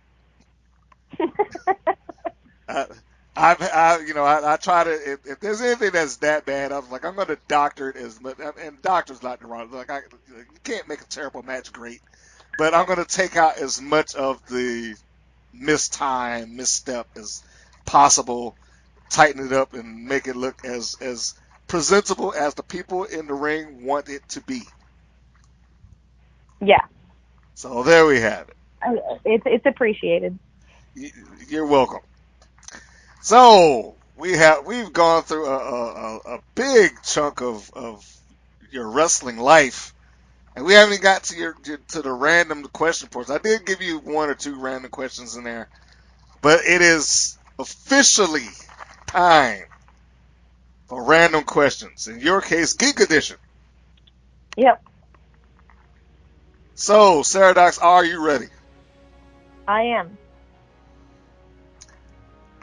Are you a comic book fan? I'm a huge comic book fan. Which was a pretty easy question, given your tattoo. Yeah, yeah. Why the Captain America tattoo? Steve was like the first big love of my life, and I know that sounds silly to fall in love with a comic book character, but when I was a kid, I got picked on a lot, and I wasn't always. I was always the kid getting kicked down. So for me, he was a character that always got up. And the older I got, the more I found that I wanted to be like Steve, unless that I'm like, it was misguided childhood affection, but that I wanted to be him. Because Captain America is like this constant beacon of hope and defiance and like who we should aim to be. He's not just a peak physically for mankind, but like mentally and emotionally. He's exactly the reason I try to stay so positive. Okay. Well, The tattoo go ahead. The tattoo actually says It's it says part of a Captain America quote, and it says, I believe in an idea, but the quote is, I believe in an idea, the idea that one man can win a war. And I think that that's kind of like been very metaphorical for everything I try to do in my life. Well, that is fascinating. And you make a good point for those comic book lovers that's out there. They probably will get that you said he was more than just the physical peak of being a human being as identified in one of the comics. We'll go into comic book lore here for a second. I forget how many different Captain Americas there's been. There's probably been about 4 or 5 of them at this point. But one of them in particular admitted to us, like, look, there's nobody else that could do this justice but you. Because nobody else has the moral fiber, if you will. So yeah, how many other superheroes in comics have punched Hitler? Or before he was a superhero, he dove on a grenade for people when he was Steve Rogers. When he passes the mantle down because he can no longer be Captain America, he passes it on to a protege that's African American. And that's a huge moment. I mean, in the 70s, he had an African American female partner. So his ideals surpass race. They surpass gender. Like, you love the idea. Captain America. You love Steve Rogers. I do. I love Steve Rogers. Captain America issue 350 is the issue for those in question that want to know what I'm talking about. That's from back in the day. The Captain versus the new Captain America. So if you want to see the differences between Captain America Steve Rogers, the moral fiber man, or Captain America, somebody that they just stuck into a suit, you can read it in that. It's one of the issues I would point to somebody if it is defining who Captain America is or Steve Rogers is. It's must read issue. We'll say that. Yeah. So there you go. That probably didn't sound as clear as I wanted to, but you get the idea. It's a must-read issue. There you go. Have you ever attended Marvel Live? I have not. Always wanted to, never gotten the opportunity. Yeah. Wow. I know that sounds crazy. Just never happened. Man, I thought you would have. I was pretty much banking on that. I thought you would have gone to it. I've been twice. Now, granted, they've been years apart.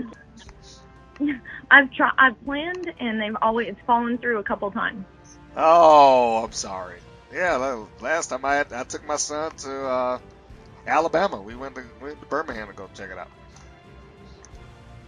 And I would say if you get the opportunity to go, then you should go. You probably need to just for the sake of saying I've been. Yeah, that's kind of at this point where I'm at is like I've gone to so many conventions for years that it's almost sad to say that I haven't. Well, you need to look that up, and unfortunately, I know that they take so long to root back around. So anyway, just as a side note, I'm assuming you've already seen Avengers Endgame. I would hope so at this point. Yes. Okay, so you must have been in tears at the end of that movie. Oh, I'm always. I know this sounds weird. I as it has been often pointed out to me, this is a fun Sarah Dox fact. I cry over everything. Like I Ric Flair cry openly in broad daylight at the drop of a hat. Like if there's a puppy that's nearby and it's too cute, I'll probably cry over it. Oh my goodness. Okay. So I wept the entire way through the movie, like the whole movie. You didn't even wait to the climax to do that. I mean, no. I will say though that one of my favorite Captain America moments in like all of comic book history is him and Sharon Carter are arguing at one point, and she looks at him and she says, "Damn it, Steve, put down the shield." She's begging him not to go out. It is during Civil War, but it's in one of not the main editions. She says, "Damn it, Steve, put down the shield and be a man instead of a monument. Stay here with me. You've given them everything." And in Civil War, he doesn't. He goes out and he gives a speech, and if you've read Civil War, then you know how that goes. Yeah. That was one of those comic book moments. I was like, all right, that's sad, but I'm sure they'll never leave him alone too long. I was like, I give it a year, and sure enough, I know. I opened wept in the store. Oh, come on, you had to know he was coming back. Spoiler, I knew he was kids. coming back, but this is old it's stuff. the most. I was almost sad that I knew that they were going to bring him back, because he did exactly what he'd always intended on doing. He died for his cause. No, yeah. So that was a beautiful thing. And in the same, on a totally reverse side, in Endgame, he got to be the man instead of the monument, and that was just as beautiful to me. I just assumed, as I'm talking to you, your love for Captain America, and anybody that hasn't seen it at this point, I am sorry. Okay, look, you should have seen it by now. Okay, so if you don't want to hear it, you should probably skip ahead by 2 or 3 minutes, possibly. So you've been warned. Anyhow, I just envisioned, as I'm sitting here talking to you, the running line from Captain America First Avenger to now, or the running statement physically with him, is that he takes a beating, but he would get back up, as you just said. I can do this all day. There you go. I could do this all day. Thor's down, Iron Man's down, it's him and Thanos. This man is about to fight an impossible fight. But he gets back up.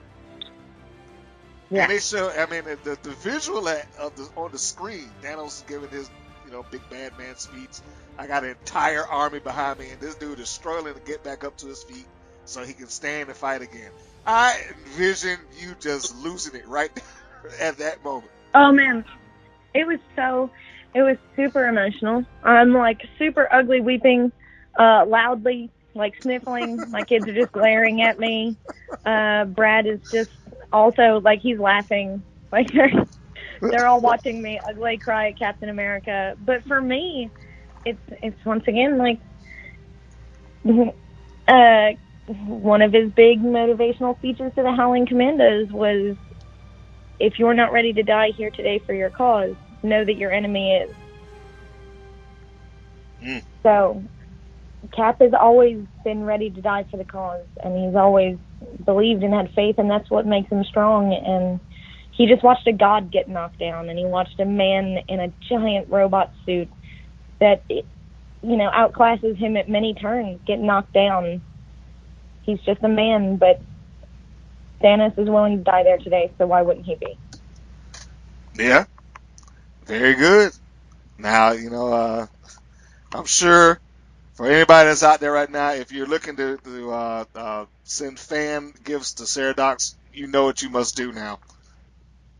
Something Captain America related.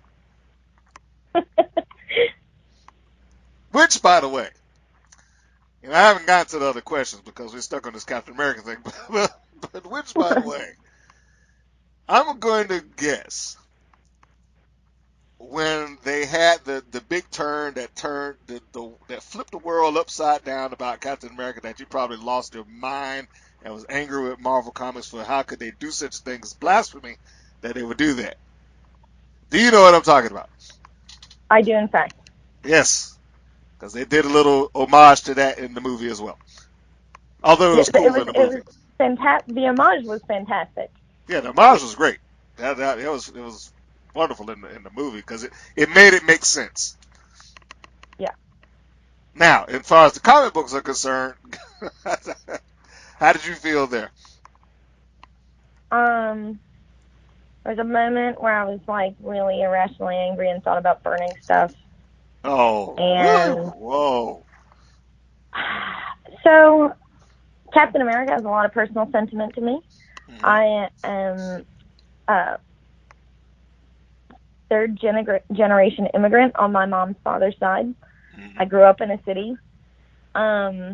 So taking all of that and just smashing it and being like, the thing I was taught as a child was the worst thing in the world. Okay. It was rough for me because outside of Captain America, most of the superheroes I like are very dark characters. Okay. And I think that there's a reason that audiences everywhere like Captain America more than they like Superman. And it's because Cap is relatable in a way that Superman isn't. Indeed. So when they took a relatable character like that and then made him, literally, I might be being I don't think I'm being melodramatic, the worst thing in the world.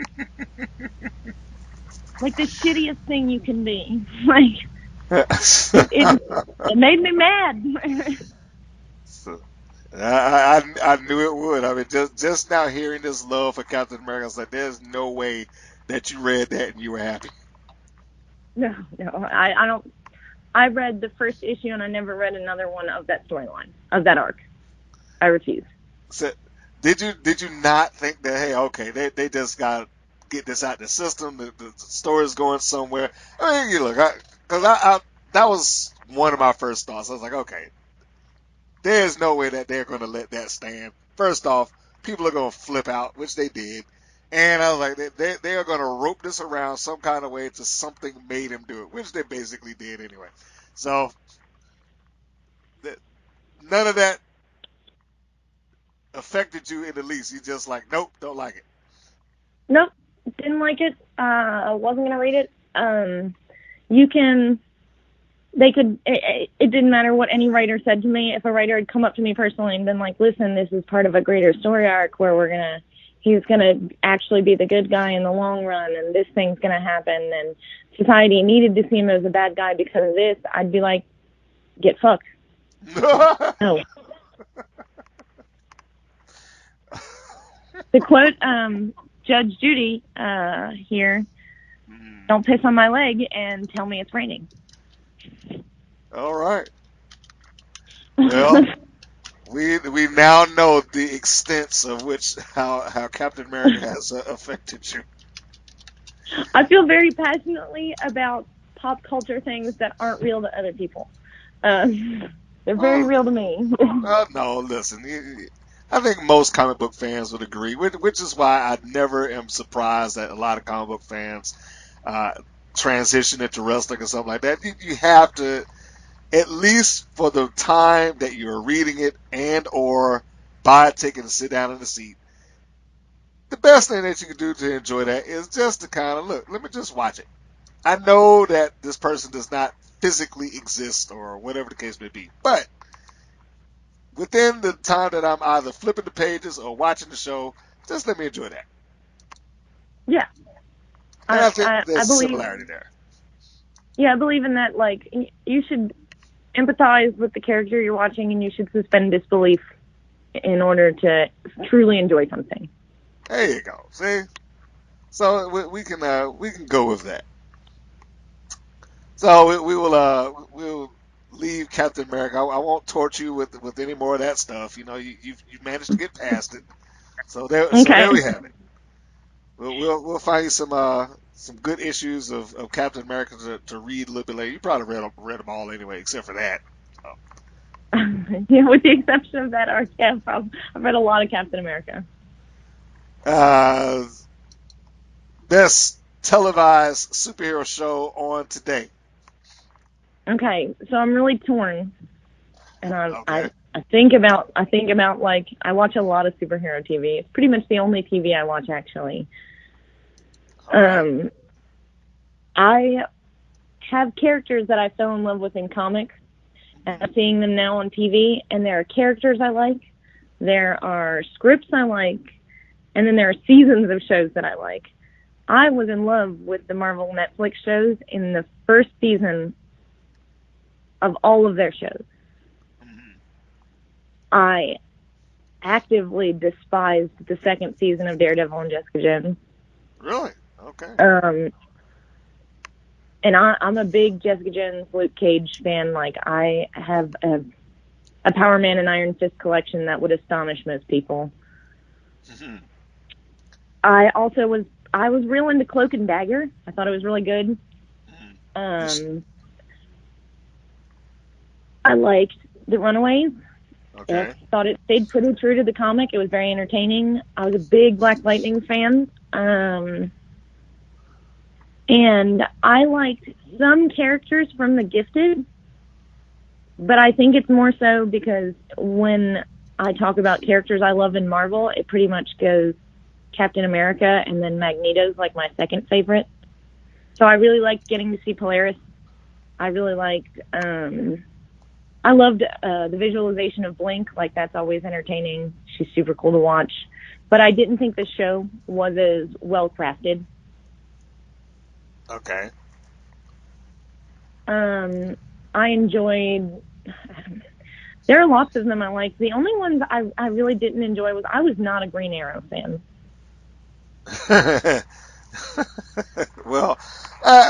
That's not surprising. At least not until the midway season point, because I couldn't get into Green Arrow, and largely because I know that was like the litmus test for the DC television universe. Took a little while before let's say the superpowered threats kind of start showing up on Arrow. Once Flash got introduced, that kind of changed the dynamic of all of that. But I will say this: for the DC televised universe, the television version of it is far better in terms of appeasing fans than the cinematic. I know that the televised version is far better at appeasing fans. My biggest problem with, and I love the casting on Green Arrow, Flash, Supergirl, and Legends of Tomorrow. I think that they did a fantastic job. I think that whoever is writing that show would be the worst booker on the planet. They're like, oh man, here's your big bad guy. After 3 seasons of waiting to meet a big bad guy, here they are. You defeat them in 3 seconds on this next episode. It's the most dissatisfying end every time. Yeah, where there lies the difference between that and what you had in the Marvel Cinematic Universe, which is why, I've talked about this. We've kind of morphed over into like a movie review and comic book review at this point, but which is why Endgame worked as well as it did, at least in my view. I mean, you had a 10-year build up until this point, and when you got to him, he certainly did not go down easy. It took everything under the sun to beat this guy. Oh yeah, it took a lot. I still, and I've argued this point with a few people, I would still like to maintain, though, that in Endgame, I firmly believe if they had been uninterrupted, that Scarlet Witch would have finished the job. I think that, Scarlet, absolutely. She would have finished the job because she was about to crush him. He was on her. Like, but you notice the only people that really got a good shine on them were the women. I mean, they weren't. In reality, though, if you look at like how Marvel is written right now, and even in the past, like, I've said it a million times, Scarlet Witch is secretly the like strongest and weakest character in the Marvel universe. She has the most infinite level of power, like on a scale of Earth-based heroes. Yeah. But she has no control over herself. Yes. Pretty much a haphazard random event. So yeah, chaos magic at its worst. Like, but now here's the nerd part of us, folks. Yeah, so I might have to clip this out just for comic book readers in general. But I noticed a lot of those characters were kind of rewritten and reworked, especially from their infancy or their point of origin. Example. Scarlet Witch, Invisible Woman, Jean Grey, all of them were essentially there to be the female of the team, and you got to give them something to do, but they didn't really present in its original format as strong. You fast forward several years, and they've essentially become the strongest per team. Yeah, I think it's really, and this becomes like a societal conversation, which is, and I don't want to be like, it's because comic book writers were, sexist. I don't think it's that. I think that comic book writers at the time frame were like, oh man, this doesn't appeal to little girls. They didn't realize that there was going to be a market. In the 60s and 70s, no one was guessing that there was going to be a market to girls until Wonder Woman hit such success. Like, Linda Carter really changed the way people viewed females in comic books. And that was on a TV show, a live-action Wonder Woman show. Yeah. Yes, that is true. It got a larger market. It didn't rehabilitate Wonder Woman to the masses yet, though. And that's a whole different issue. I talked about that with other people. That is the one defining fault that DC Comics has had, is that their televised versions somehow ruined those characters for decades. Man, they're entertaining though. Like, go back and watch Adam West be Batman and not enjoy yourself. Yeah, you can enjoy that. Listen, I have that on I got like the box set of the Batman. I love that show. But the truth of the matter is that, and this is for me, because I got a couple of years on you. But when I came up, Batman was not perceived as a badass. He just wasn't, because the comic book readers knew differently. But for the general public, they did not look at that guy as a badass, because the only way that they recognized him was through that TV show. And then the only other platform that they had was like the Super Friends. And so when you take those things into account, they're like, this guy's a loser. But then you have the Batman movie by Tim Burton, and he redefines Batman, and from that point on, he became like the end-all, be-all badass of DC Comics. Wonder Woman and Aquaman have basically gone through the same thing. They're just now getting to the point where rehabilitation is available. Yeah, I can agree to that. I have a lot of weird... Okay, so I'm about to make you sad. I'm not the biggest Batman fan. I love Batman's villains. No, you're not making me sad about it. I mean, but I'm just, that was just my definition of Batman. But go ahead. Yeah, but Batman was... I mean, they were detective comics. Batman was made to solve mysteries. It wasn't until even slightly later in his publications when he started being like a crazy person who threw people out of helicopters.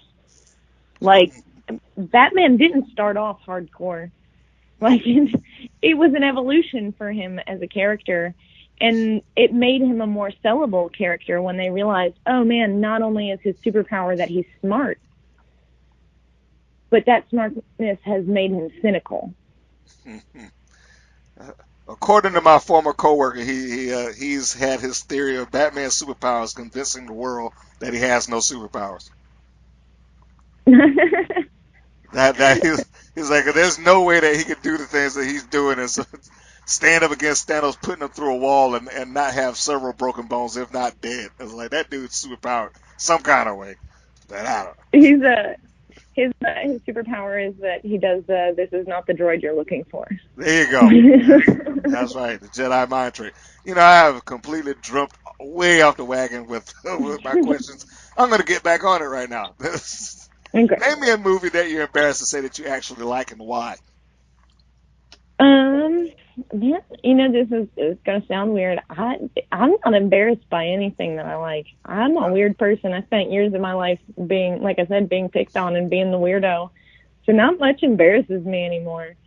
Like, well, let's redefine the question then. The best, worst movie that you can think of. Oh man, the best, worst movie? Yes. I'm a fanatic for like 80s horror at its lowest budget. Oh gosh. I am a trauma fanatic. Like, I have heckled Lloyd Kaufman in person. Mm-hmm. I love the movie Chopping Mall. It's amazing. If you haven't seen it, please do that. There's no chopping in Chopping Mall. Yeah. Like it's Ghoulies, go watch Ghoulies. Chopping Mall has robots in it. Okay. Yeah. Anyway. Yeah. all Okay. of that kind of stuff. Poultrygeist, that's another one. Wow. All right. These are all terrible movies, but Oh no, they're the best. but Like, terribly entertaining as well, I guess. yeah. That's, oh wow, that is quite the lineup that you've given there. Shopping mall. That was incredibly ridiculous and such false advertising. Oh yeah. Not April Sci-fi. Fool's Day. That's not included in there. Oh yeah, like who was that? What was that? There was that one, and then there was the one about the holidays that was like a weird horror movie about different holidays. If you haven't seen that, I want to say it was just called Holidays, and it had like one of those Thanksgiving baskets on it, but it had like a hand coming out of it. No, I didn't. I don't know that one. I haven't seen. At least no, I can't recall. Now I'm gonna have to, after this, I'm gonna have to like Google it and tell you because it's gonna bug me so much. Well, send it to me. I mean, I just my favorite B movie is like Prom Night 2, Return to Mary Lou, just because it's ridiculous. But I saw the first screening ever of Return to Nukem High 2, and that was like a big peak in my life. oh, you're gonna star in a horror movie eventually, aren't you? Oh, that'd be fantastic. It's the cool. I don't even want, like, I want to star in a bad horror movie. Oh my goodness, we need to get in contact with Lloyd Kaufman and sign you up. So you can immediately scream and then take the knife to the skull and like, oh my god! Yeah, exactly. You know, of course, as you follow the horror movie tropes, you know, Sarah and boyfriend sneak off away from the group against the wishes of every other person in the building. Wander off into the most deserted, dank portion of the house for whatever reason, and then dismemberment. Yeah, or like some kind of ooze, or you know. Oh my god! So you don't even want a slasher. You want like a monster. I think those are my favorite. Like, it ranges really heavy in between me loving like slasher in a weird sci-fi sense or just full-blown monster movies. I love stuff like that. You are not going to get this kind of in-depth look into the mind of Sarah Dox anywhere else, folks. I'll tell you that. Comics, movies, horror movies, B-level crap. Yeah. We have gone into it all. I mean, and I think we've even planted the seed of her possibly being a scream queen at some point. So perhaps we can, write a movie where she turns into a zombie or something like that. Yeah, make me creepy. Oh boy. You are hired by Warner Brothers. We're gonna move. You're hired by Warner Brothers to fix the DC cinematic universe. How do you do it? I think, okay, the world right now at large has been shitting on DC films very heavily. Yes, they have. I don't hate them the way the rest of the world does, which is weird because I'm a Marvel girl, like, through and through. I actually thought Wonder Woman was fantastic. The singular movies are great. I don't think they've gotten any heat for Wonder Woman or Aquaman or, Man of Steel for that matter. Before you go, I think the problem is Marvel has set the bar so high that it's like, come on, DC, do the same thing. And the pressure's on for them. Yeah, I was going to say, I think what DC needs to do is pull itself out of the pressure cooker. Take all of the pressure off. They can't make 10 years worth of cinematic gold in 2. Okay. Their best chance, in my opinion, of like blowing the next movie entirely out of the water, they've already set up. I think that if you want to fix the problems you have in the movie world today, you need to go back in time. And the Flashpoint Paradox is like the classic story of this is what it could have been, and rewriting everything and showing people like, oh, you thought you wanted these things? No, we're going to shove these things down your throat and you're going to hate them. And you're going to want Barry or Wally or whoever I forget. It's Barry in this one, right? I think so. Yeah. Yeah. Yeah. You're going to want Barry to go back to what we gave you in the first place. Okay. So your fix for that is remove the pressure of them having to fight this fight of creating this cinematic universe. Yeah, Or it at on their least own. do it, not rush it, which is what they've been doing. Yeah. Yeah, the problem is it's been rushed, and I get a lot of, everybody gives me heat for this. What's that? I don't want to see another Batman movie. And it's not because I don't like Batman. It's because there's been like 40 fucking Batman movies. Like DC, and don't even do another Superman movie for the same exact reason. We've had like 20 Superman movies. Yeah. The Justice League is like one of the largest lineups of superheroes that are insanely overpowered and super enjoyable. Where's my actual Martian Manhunter movie? Where is like Swamp Thing got that TV show, but his movie was awful, and I love bad things from the 80s. Oh, are you talking about that? Ooh, yeah, okay. Yeah, it was rough. Like DC has like one of the coolest lines. Do Justice League Dark. Give me real Constantine, like British chain smoker who's taunting Satan. Like, well, those things would be interesting if they could find it in themselves to do it. I do believe I agree with the statement you said that DC has just kind of, well, they're doing or did with two other studios were all thought was going to be the end all. It's like, let's make our own cinematic universe and we'll do it tomorrow. You know, not taking into account that it took like 8 years for Marvel to get up to the first segment of that. Well, I mean, not 8, maybe it took 5 for the first phase or whatever the case may be, but it took them time. yeah, It wasn't tomorrow. They had to build up to that. Now, again, I think the televised version of that, because they've all been on for who knows how long at this point, the televised version of that is doing great, but they took my damn idea.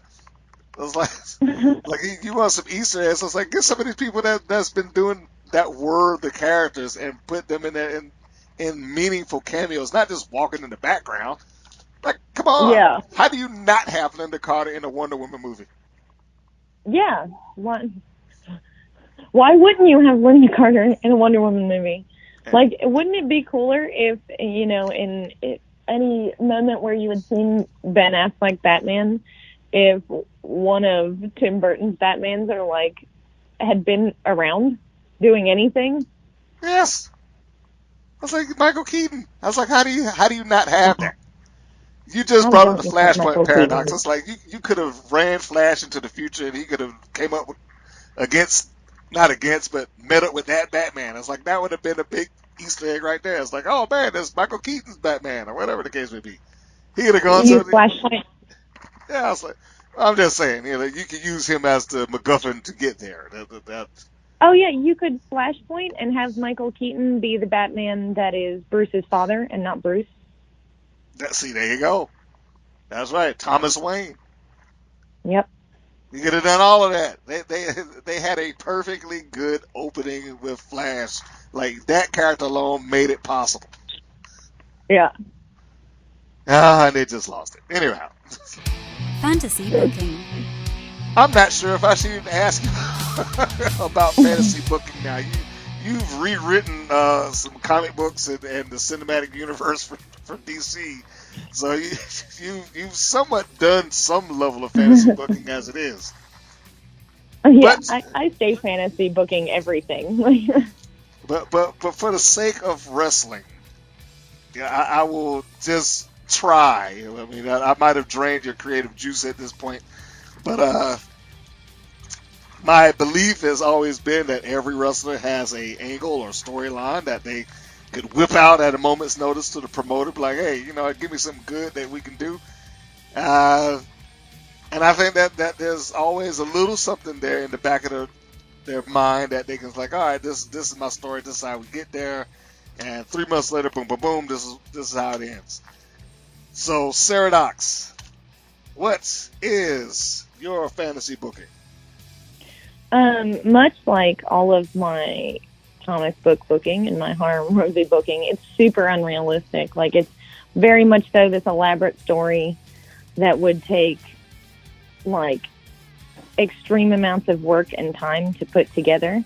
Mm-hmm. But in my head, like the ultimate storyline, and as I said, I'm a big ECW girl, is have those big ECW names that meant something, that like mean a lot to us cult nerds out here doing what we do.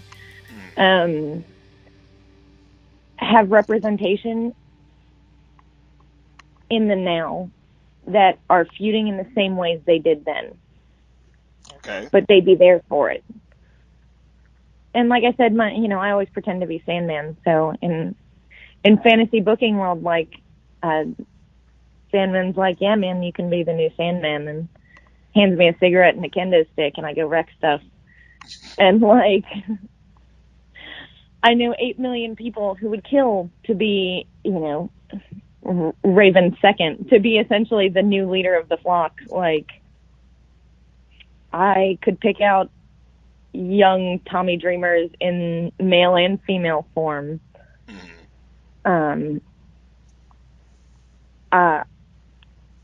I have specific, like, and even though he's passed, I have specific, like, Balls Mahoney's number 2s, Jerry Lynn, Rob Van Dam. I want to see them all. I want to see them all have, like, essentially kind of a Tekken meets ECW.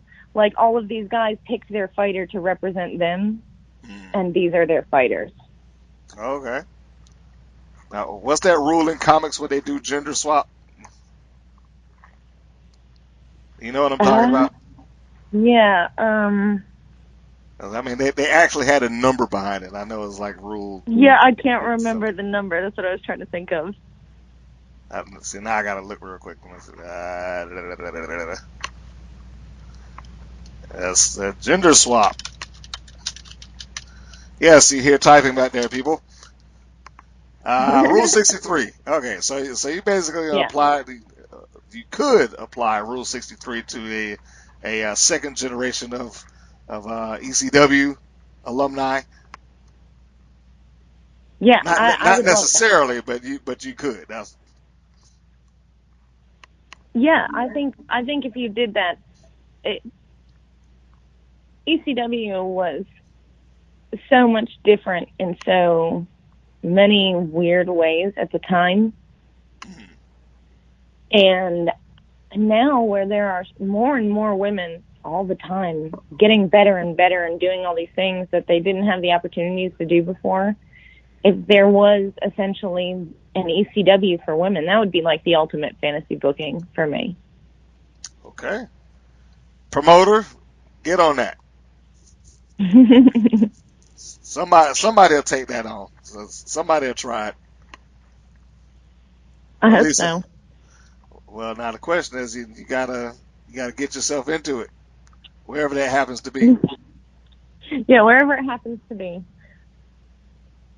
So I think you, Ms. Sarah Dox, have covered a lot of ground as far as your beginnings, your motivations, your fandom, the things you like, your fantasy bookings. I mean, did I miss anything? Did I get it all? Did I get it all? No, man, yeah, I feel like we covered a lot. We did a bunch. Probably more than I know for me is more than what I thought I was going to get out of that. But, You clearly are a huge fan in the comic book world. I probably could have done a whole entirely different podcast just based on comic books alone with you. So, Yeah, honestly. comics and comic-based movies. And I may do that. I may have to assign some homework to watch some horrible early 90s bad superhero movies and see how you take that. Don't threaten me with a good time. I thought that only applied for horror movies. No, I love everything. Like, I love everything tacky and enjoyable. Oh my gosh. Okay. Well, I'll continue that a little bit later on. But so I know some of you out there like to hear these Tales of the Creep stories. But if you're going to listen to that, you're going to have to go to the Facebook page to get that information off her, because I'm about to ask her right now, but it's not going to be in this. So for those that want to hear her creepy interactions with some weird fans, go over to facebook.com/Women's Pro Wrestling Network, and you should be able to hear that wonderful story there, because I'm sure just based on her eloquent way of relating and illustrating her life, it will be entertaining nonetheless. Of course, you can always hear this podcast on, like I said at the beginning, greater podcast locations: Apple Podcasts, iTunes, Player FM, ListenNotes.com, TuneIn, Pod Paradise, iHeart, YouTube, Castbox, My Tuner Radio. Just a slew of places that you can get this podcast, and if not, you should let me know so I can reach out to some other places like Spotify and whatnot, so it can make it easier for you. There's always a way to get it. So I think I might have covered all of my particular social media. Oh, and by the way, if you have not done it, go and check out the live stream, WPNWrestling.com, 24 hours a day, 7 days a week. The wrestling all the time. And you may just tune in to an episode where Sarah Dox is on there. So that should be giving you motivation as is. Sarah, what is your social media so people can find you? I have a Twitter, but I don't even know what my Twitter handle is. I haven't been on it in so long, and I used to use it to troll people and just get blocked. So don't do that. Okay, contact me on Facebook. Yeah, I can be contacted on Facebook. I can be contacted on Instagram. They're both linked to my name. I also have an email that is available for contact, and that's SailorScoutSarah@yahoo.com. Oh my goodness. Oh, there we have it. And please, I always have to put the disclaimer out, let that be for business purposes only. We don't want to just start adding on to further Tales of the Creep. So, for myself and for Sarah Dox, this is Mr. Green saying that this is Mr. Green saying so long, everybody, and we will catch you on the next go-round. Thank you for listening to the WPN's Rights and Wrongs of Pro Wrestling. If you have questions or comments, please contact us via our Facebook or our YouTube channel at the Women's Pro Wrestling Network. If you're new to the WPN, feel free to subscribe to our channel and like our page. We appreciate your support. Thank you again for listening.